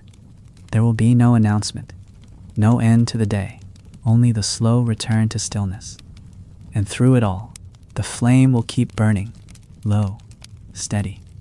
like the memory of every winter night before, glowing in the dark. Evening has settled over the landscape again, and the sky is pale and clear. The stars begin to reappear, one by one, as if remembering their place. There's no rush to their rising, no sudden brilliance, just a slow unveiling. That's how winter works. It does not demand attention. It offers it softly, patiently, and those who live with it learn to match its rhythm. The group has returned to the same quiet they knew the night before, as if the days are part of a larger song that repeats and deepens, rather than simply marching forward.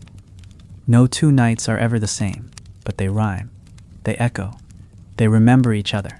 Tonight, a young one speaks first.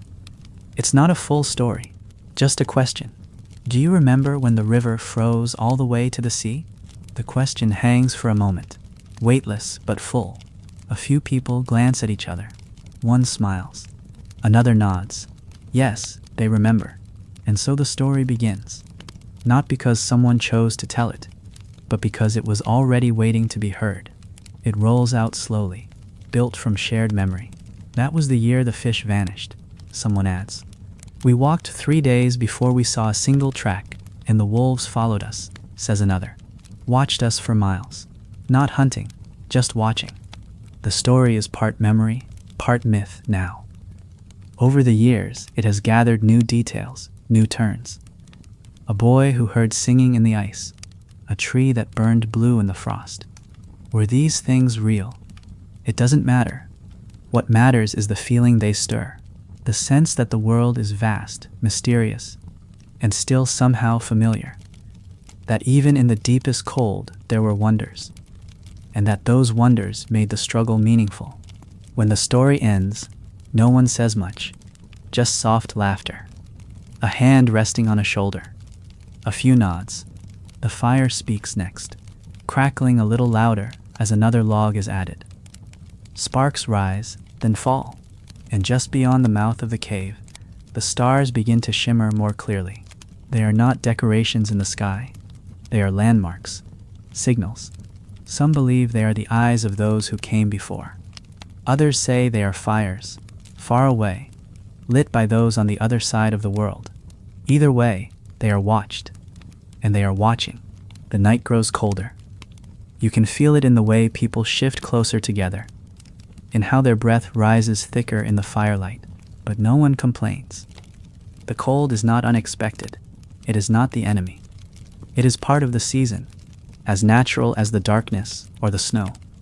It shapes everything, the stories, the tools, the way people sleep, and in return, people shape their lives around it, not to fight it, but to flow with it, like the ice that forms along the riverbank, solid, strong, but never still. Tonight, someone begins carving again, a piece of antler, nothing large, just a small shape beginning to take form. Maybe an animal, maybe something abstract. The carver doesn't explain. They don't have to. The others watch in silence, not to judge, but to witness. Creation in winter is sacred. It means that, even when the world seems frozen, the spirit continues to move. That even now, in the middle of the long dark, new things are being brought into being. A baby cries once, then settles. A young woman hums a tune that no one knows the words to anymore. It might be older than the cave itself. It might come from a dream. It fills the space like steam, like a whisper from the stone itself. And in that moment, the cave becomes more than shelter. It becomes story. It becomes memory. It becomes home. Not just for the people who live in it now, but for all those who came before and will come after. Because that's what winter taught them. That nothing truly ends. That the snow covers, but it also preserves. That fire burns, but it also reveals. That time moves forward, but it never leaves anything behind. It simply carries it, softly, like a fur across the shoulders, into the next night. The wind returns with a low moan across the hills. It doesn't scream. It doesn't howl. It sighs long and slow, as if the land itself is exhaling. The trees bend slightly, letting the breeze pass through their bare fingers. Snow shifts along the edges of stones and settles again like breath. And inside the cave, the fire answers. It stirs in its bed of coals, sparks lifting like thoughts trying to escape the past. The people don't flinch. They know this song. It's the language of the season. Breath and burn, drift and silence. The elder is speaking again tonight. Their voice is softer now, the cadence more like a lullaby than a tale. They speak not of animals or spirits this time, but of a cave, another cave, far away, one they knew as a child. It opened behind a wall of trees, they say, eyes half closed. You had to walk in sideways. The rocks were sharp at the entrance, but once inside, it was wide, warm, safe, and there were paintings there too. The group listens, even those who have heard this before, especially them, because in winter, repetition is not tedious, it's necessary. It binds.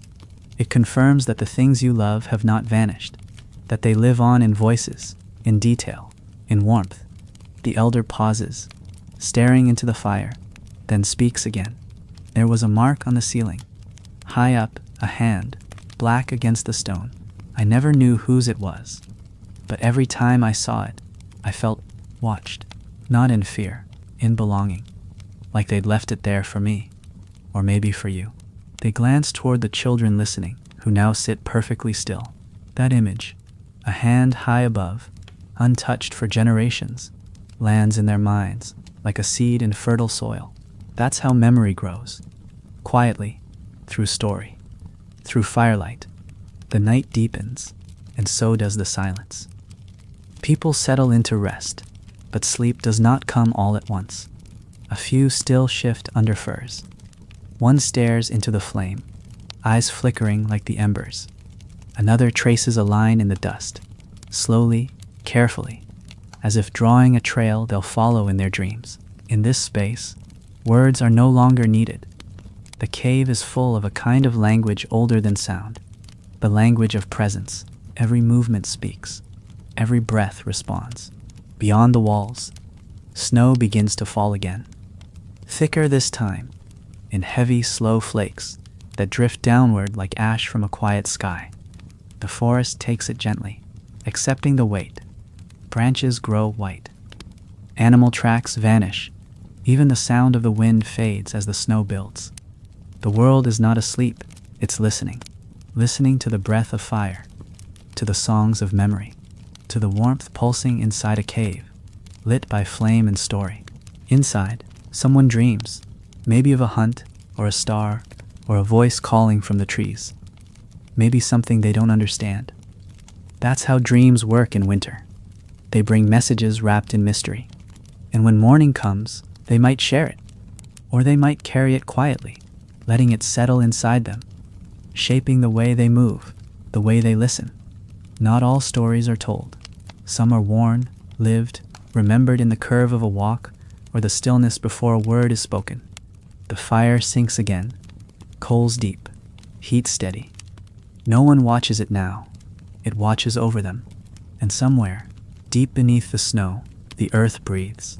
Slowly, patiently, holding all of it, the people, the dreams, the cold, the stories, in the wide silent embrace of winter. Morning doesn't arrive with a rush. It slides in gently, like light slipping through a crack in old stone. There's no bird song to announce it, no beams of sunshine, just a softening of the dark. The sky outside turns the pale gray of ash, and the snow reflects it like a mirror. Inside the cave, the air is still warm, the coals still holding their glow. And before anyone moves, before the first hand reaches for the firewood, or the first voice stirs from sleep, the day simply waits, as if asking permission to begin. Then, like breath returning, the shelter wakes. Slowly, someone sits up, stretches, rubs at their eyes. Another pulls a fur tighter before facing the cold. There are no complaints, no loud groans or resistance. They've woken this way hundreds of times, maybe thousands. You can tell by how fluid it is. Everyone knows their place, their rhythm, their role. A child slips their feet into boots lined with rabbit fur and moss.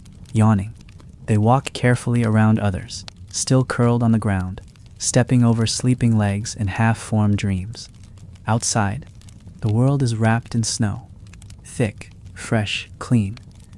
The trees stand heavy with white, their limbs frozen mid-motion, as if they were caught in the act of remembering something important. The group emerges in small numbers, quiet at first. There's no need to speak. The morning speaks for them. Their breath puffs out in clouds as they begin to clear the entrance, gather wood, inspect the traps again. And still, even out here in the open, there is a strange kind of warmth, not from the air, but from the togetherness. The knowing that no one is doing any of this alone. One of the traps is full again, another hare. Its body is light, its fur dusted in snow. The one who collects it doesn't cheer or call out. They kneel for a moment, fingers at the neck, eyes closed. Just a second of respect. Then they return, carrying it as gently as if it were sleeping. That gesture, the pause, the quiet, says everything about how they saw the world. The hare wasn't just meat. It was part of the story, of their story, of this winter. As the group eats later, sitting near the fire once more, the cave is filled with the low music of chewing, the occasional laugh, the crack of a bone split from marrow. The warmth of the fire makes the air ripple, and in that ripple, the figures painted on the wall begin to shimmer. Someone notices, they point, not in alarm, but in recognition. The bison is moving, they whisper. The others nod. They've seen it before, the way firelight makes stone come to life. Some call it magic, some say it's the spirits speaking through the walls. Some just smile and say nothing, but all of them believe it, in one way or another. The figures on the walls are old, older than anyone here, maybe older than anyone they can even remember, and still they speak. The lines are simple but full of motion. You can feel the tension in the legs of the running horse, the stillness in the gaze of the reindeer, the leap of the feline mid-pounce.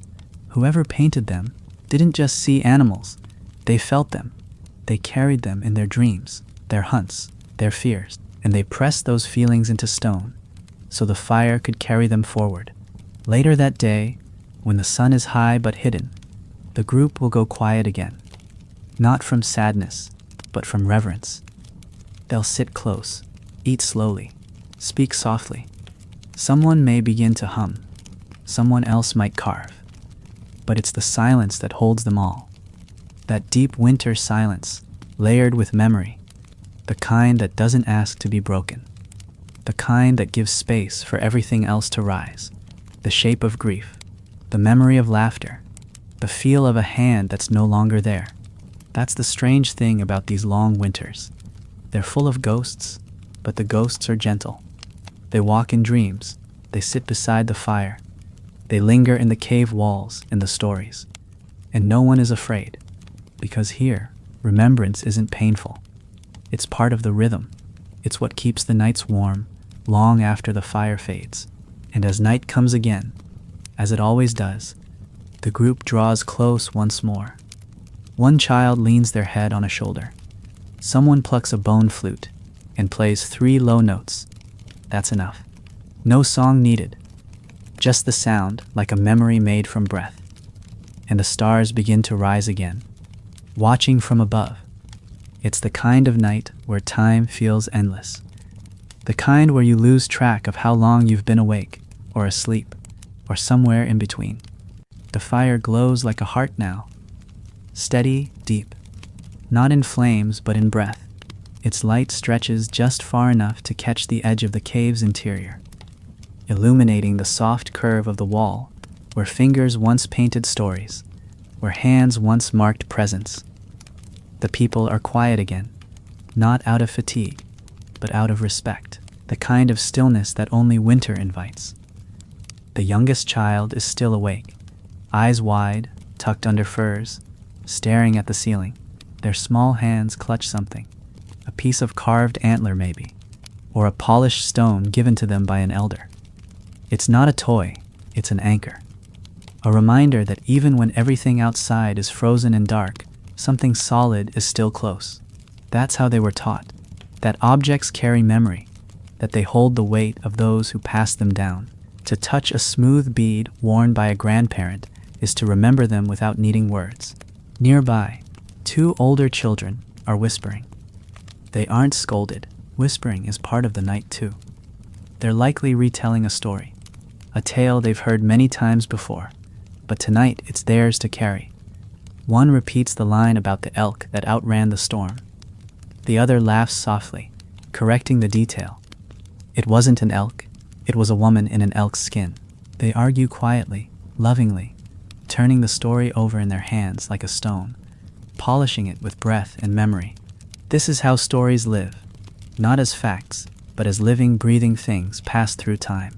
The older ones listen, but they don't interrupt. They smile into the fire. They've heard the story told a dozen ways, but that doesn't make it tired, it makes it treasured. Like a song that sounds different every time, even though the notes never change. The more it's told, the more it belongs to the people who carry it. One day, those whispering voices will sit near the fire and speak it aloud, and the next generation will lean in to listen, not because they don't know it, but because it still matters. A woman rises to tend the fire again. Her movements are quiet, sure. She's done this for many winters, and the rhythm lives in her hands. She places a split log gently, adjusts the coals with a stick smoothed by years of use. The fire responds immediately, rising just slightly, enough to push back the shadows. And in that moment, the carvings on the far wall come alive again. The outline of a bear, its back arched in motion, seems to breathe. A bird in flight stretches across the stone, wings lifted as if in mid-beat. These shapes weren't just decorations. They were offerings. They were the way people left pieces of themselves behind, not to be remembered, but to be felt. There's a story some tell about the bear, that in the deep of winter, when the snow is thickest and the rivers sleep, the bear dreams of the world below. That in its dreaming, it keeps the roots alive. That if the people speak kindly and leave no waste, the bear will dream of them too. And when spring comes, it will rise slowly and remember who they are. Some believe the bear watches the cave. Others believe the bear is the cave. And when the fire glows just right, it's not hard to believe either one. Outside, the snow is still falling. It's not loud. It doesn't announce itself. It just keeps coming. Layering over the ground, the trees, the bones left behind by last week's hunt. Somewhere, beneath the drifts, a fox curls tighter into its den. Far above, an owl flies low, soundless, listening. The world is not asleep. It's waiting, holding its breath, one night at a time. And inside the cave, the people breathe together. Not in unison, but in harmony. Some sleep, some wake, some dream of things they'll never speak aloud. And all of it, every sigh, every whisper, every spark in the fire, is part of something greater, something ancient, something that has stretched through thousands of winters, unchanged and still glowing. Because this is not just survival. This is not just endurance. This is belonging.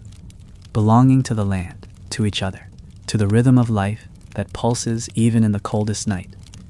And that, more than anything, is what made their winter nights so beautiful.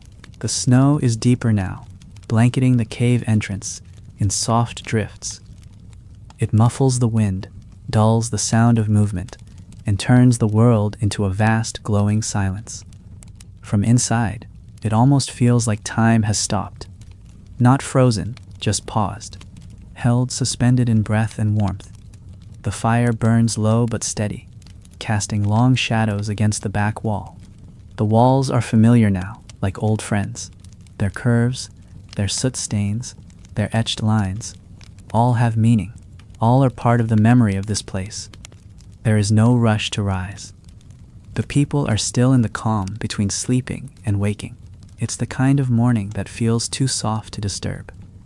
Someone is already awake, not moving, just sitting with their back against the stone, legs stretched out, hands tucked into a fur. They're watching, not for anything in particular, just watching the way the firelight flickers across a carved figure in the wall. It's a spiral, simple, shallow, easy to miss. But they've seen it 100 times, and every time it feels different. Today it reminds them of the wind, or maybe the way the clouds moved the night before, or maybe a dream they had, half remembered, now drifting away like smoke. The rest of the group stirs slowly. A child sneezes. Someone coughs. Someone else hums, softly, tunelessly, just to fill the air. These sounds don't break the peace, they build it. This is what winter has taught them, that even in the coldest days, life continues gently. That care is carried not in grand gestures, but in these small, patient rituals. A shared glance, a hand offering warmth, a word spoken at just the right time. Later, when the light outside grows brighter, they'll rise and stretch and gather again. The cave will shift from sleeping space to living space, but for now, it's both. There is no hard line between one role and the next, just the slow, natural movement of life, turning like the seasons, soft and steady. Outside, the trees bend under the snow's weight, and tiny crystals drift from the branches like powdered stars. Tracks from the night before are already disappearing. A bird has landed briefly near the firewood cache, leaving 3 prints in the powder before vanishing. The forest is quiet, but not empty. Nothing is ever truly still. The earth beneath the snow holds seeds, roots, memory, and somewhere beneath a distant ridge, the first thaw has already begun, a single drip of water echoing through the ice. But here, in the heart of winter, the world is not rushing. The group will spend this day as they've spent many before, mending, checking traps, sharing warmth. Someone will make a new thread from sinew. Someone else will test the edge of a flint blade, then pass it to another. Maybe they'll talk, maybe not. Maybe the only words spoken all morning will be a short story about the time the snow fell so fast they had to dig their way out of the shelter. Everyone laughs, not because it was funny then, but because they made it through. The beauty of this life is not in its drama, it's in its rhythm, its honesty. There is no pretending, no hiding. You cannot fake resilience in winter. It either lives in you or it doesn't.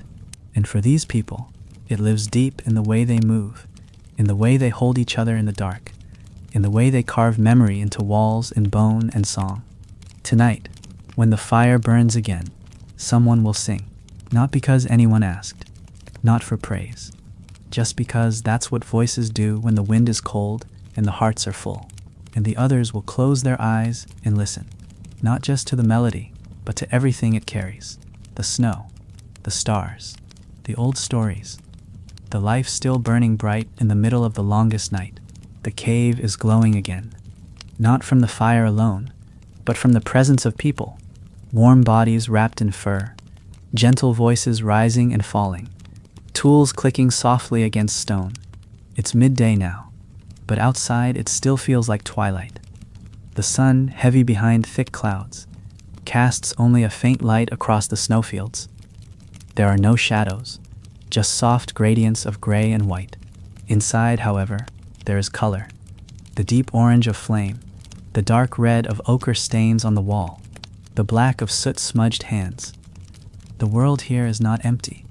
It is alive with meaning. Someone is boiling water in a carved stone basin, using heated rocks moved from the coals. It hisses and steams, carrying the smell of pine resin and wild herbs.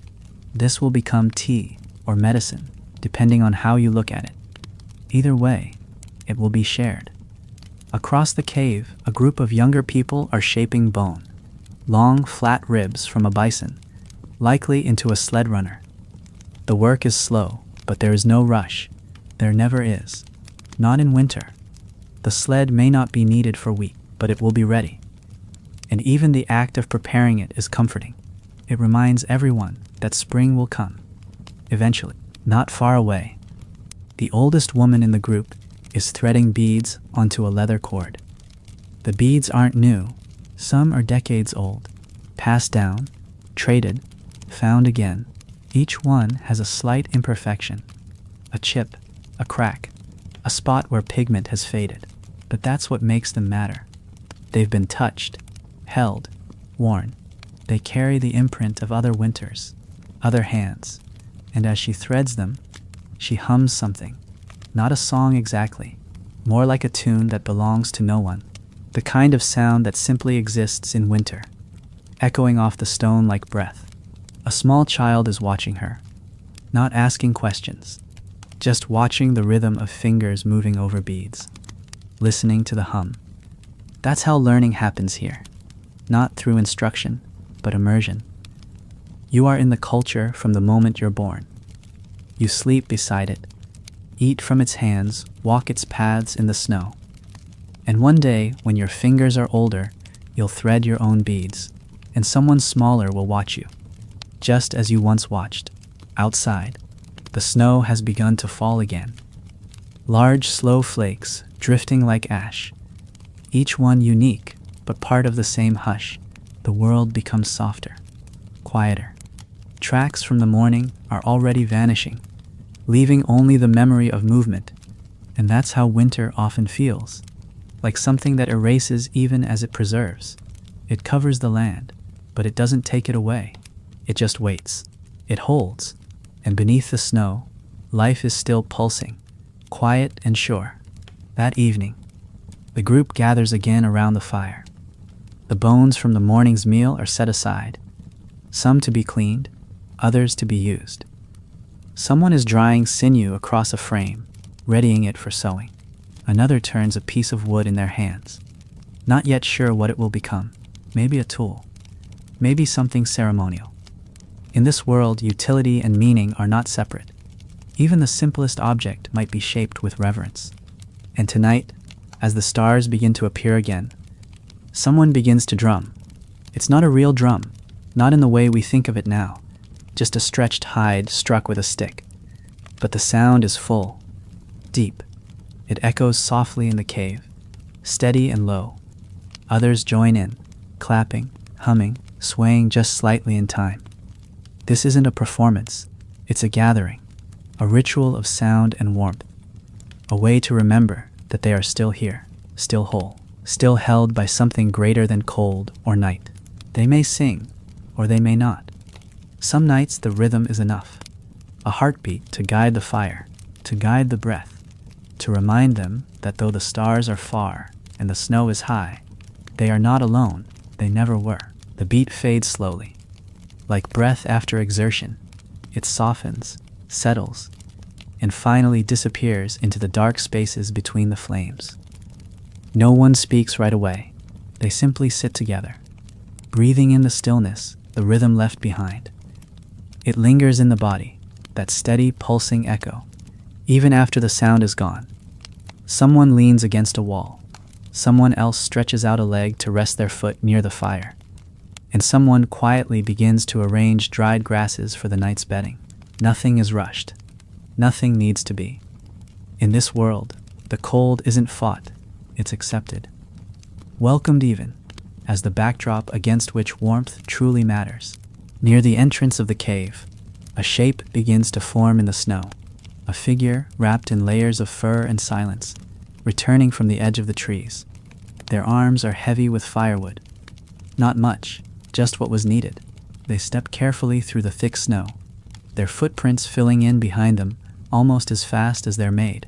By the time they reach the mouth of the cave, the wind has softened all trace of their path. That, too, is part of winter. The way it reminds you how quickly the earth can forget your steps if you walk alone. But in here, nothing is forgotten. As they return, hands reach out to help, voices murmur thanks. The firewood is stacked with care beside the others. No piece is wasted. Every stick matters. Later tonight, it will become heat. And with that heat will come more stories, more sleep, more memory. There's a ritual tonight, a quiet one. No chants, no painted faces. Just a circle formed a little tighter around the flames. One person, not the oldest, not the youngest, begins to speak, slowly. The story is not new, but it's not told often.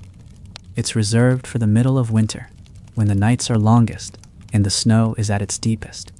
It's the story of the woman who could speak to animals, not with words, but with her breath. It's said she once calmed a pack of wolves with her silence alone, that she sat with them through the night, breathing with them until the stars turned red with morning. It's a strange story, gentle and quiet, with no great ending. She doesn't become a leader. She doesn't disappear into legend. She simply lives, and in the telling of it, the cave itself seems to hold its breath. Even the fire burns lower, as if listening. The children are silent now. Their eyes are wide, not in fear, but in wonder. That's what winter does. It makes wonder possible, not through spectacle, but through attention, through the space to notice the small magic in each gesture, each breath, each tale that holds more truth than fact. When the story ends, a few lean back, others stretch, shift under their furs. The fire is fed again. The sound of wood catching flame is familiar, comforting, like a language only the coldest nights can truly speak. A hand is laid gently on a child's shoulder. Another child, a little older, curls into someone's side and sighs. That sound, that long, contented sigh, is maybe the most beautiful part of the whole night.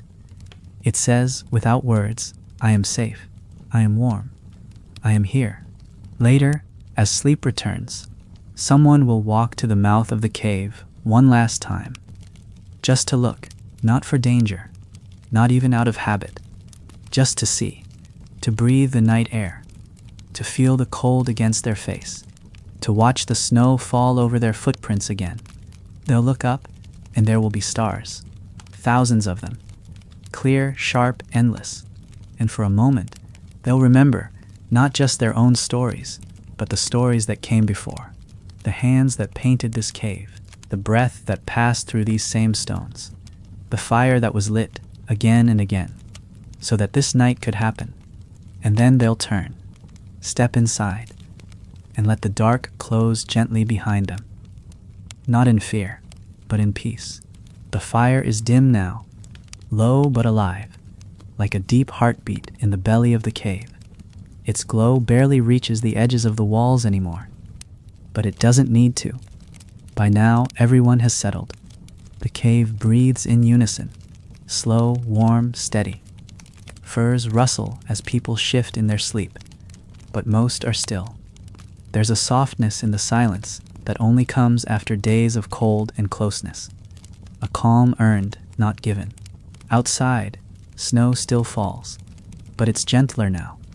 A whisper instead of a storm. In one corner, near a smooth spot on the wall, a figure sits awake. Their legs are crossed, hands resting in their lap, eyes half closed. They're not watching the fire or staring into space. They're remembering. Sometimes winter nights aren't about sleep. They're about sifting through memory, not to relive, but to understand, to trace the lines backward, to wonder what it all means.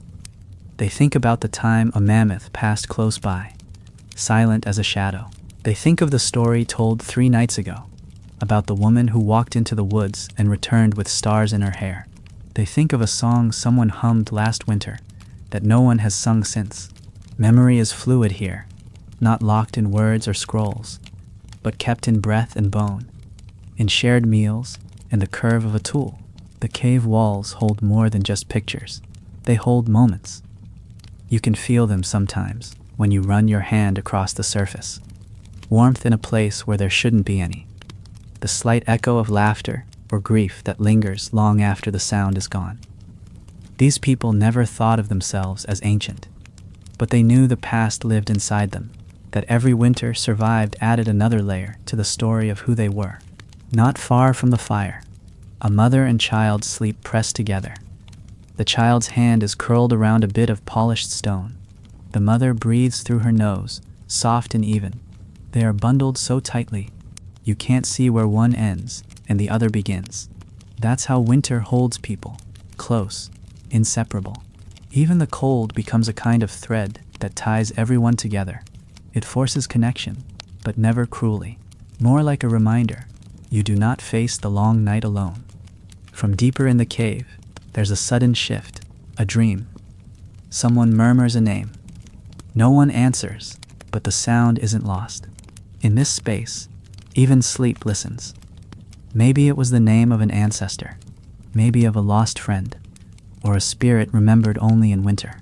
The kind of name you only say out loud when the night is long enough to carry it somewhere it will be heard. Above, the stars continue their quiet work, crossing the sky, guiding without demanding.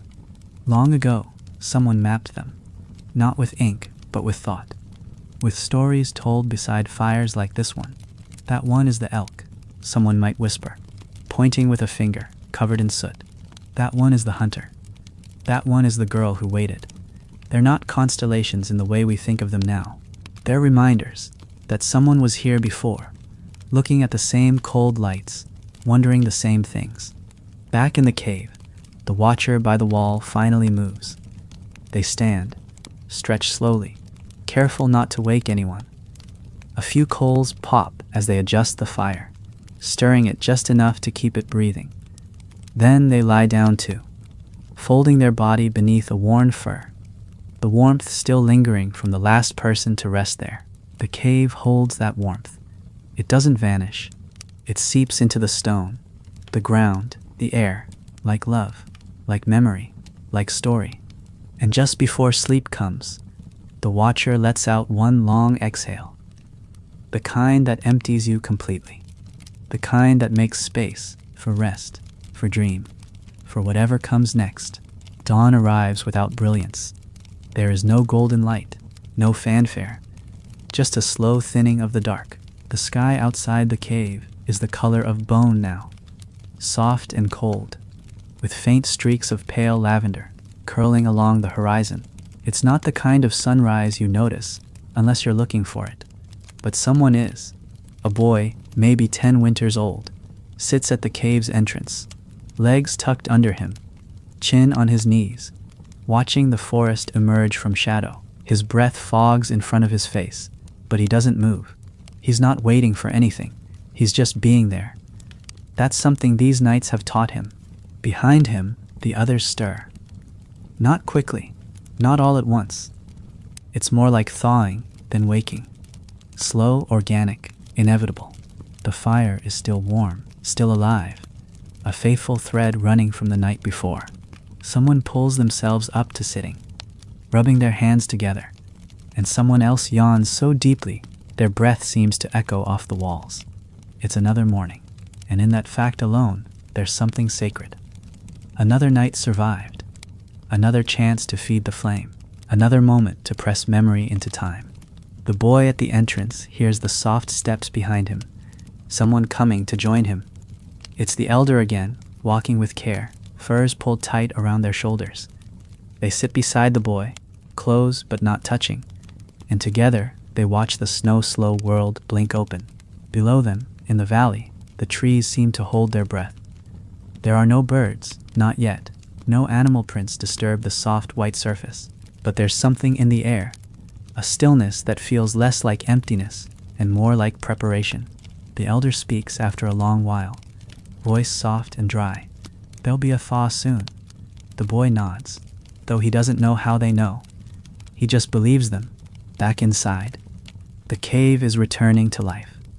One person unwraps a bundle of dried meat. Another sharpens a bone awl with steady, thoughtful movements. There's a rhythm to it, not hurried, not lazy, just right. The kind of rhythm that comes from knowing exactly what is needed and nothing more. It's not survival in the way we often imagine it, desperate, dramatic, full of struggle. It's survival as an art form, a practice, a way of life where every motion is deliberate, and every small act, mending, carrying, preparing, holds dignity. That afternoon, someone brings out the bear figurine again. The same small carving that's been passed from hand to hand over the seasons. It's worn smooth now, polished by countless fingers. A child holds it up to the light and asks, "Was this from the first winter?" No one answers with certainty, but the silence says more than words might. Maybe it was, maybe it wasn't. but it feels like it was. And that's enough. Its age doesn't matter. What matters is that it's still here, that it's theirs. That evening, the group eats together again. Dried roots, some stored berries, thin strips of smoked meat softened over the fire. Not a feast, not even variety, but it's warm. It's enough. They eat slowly, talking less than usual, not from sadness, from fullness. The kind that isn't just in the belly, but in the spirit. The fire crackles as it always does, and when someone begins to hum, it takes only a few moments for others to join in. No words, just tones, harmonies, the sound of people being together in a place that holds them like a cradle. The night falls fully now. The stars are back, clear, ancient, unmoving, and for the first time in many days, the moon is visible. Thin, sharp-edged, quiet in its brightness. Its light touches the edges of the cave's interior, tracing the outlines of sleeping firs, glinting off the curves of carved antler, catching the gleam of a painted bison's eye. The people settle in again. A baby stirs, then calms. A hand brushes hair back from a brow. The silence grows deeper, but never empty. In the dark, someone whispers a name. Maybe their own. Maybe someone gone. The sound is barely audible, less than a breath, but it stays in the air, like smoke, like memory, like the light of a star that left its home 1,000 years ago, and still hasn't finished arriving.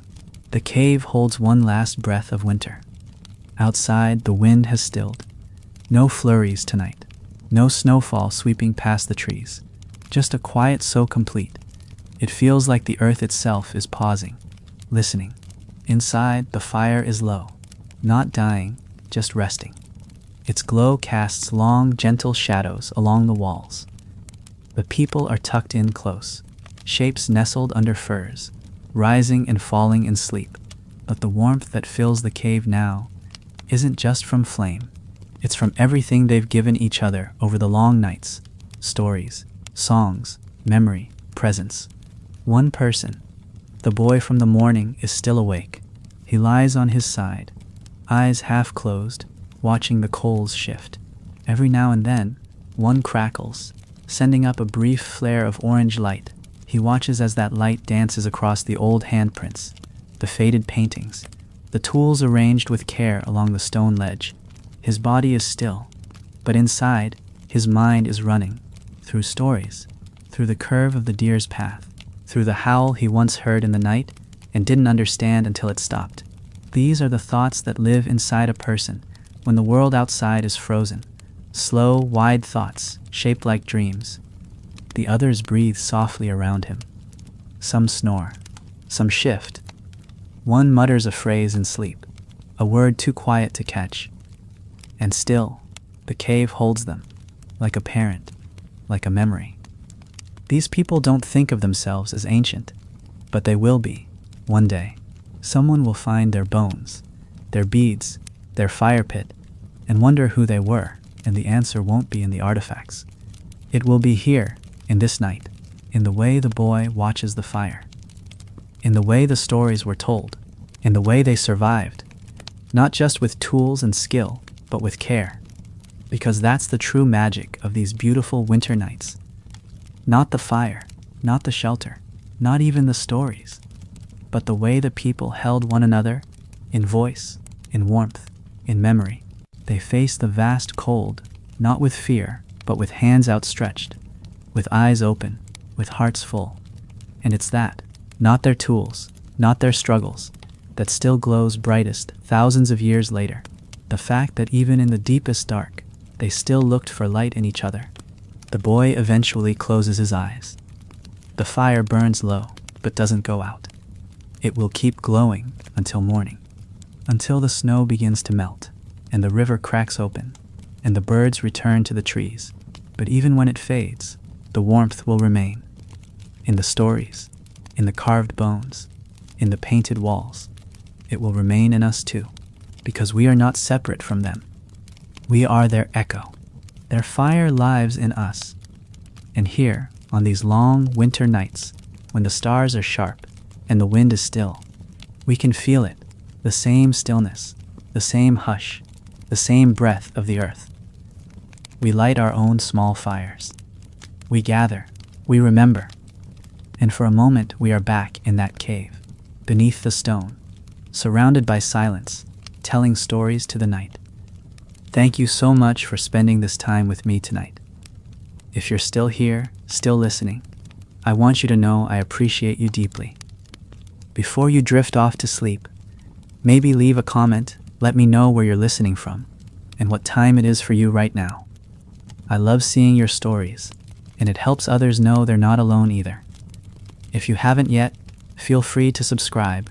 There are more journeys like this ahead, and if you found peace here tonight, I hope you'll come back again. There's always another fire waiting to be lit. Until then, rest well, and remember, even the coldest night once held the warmest hearts.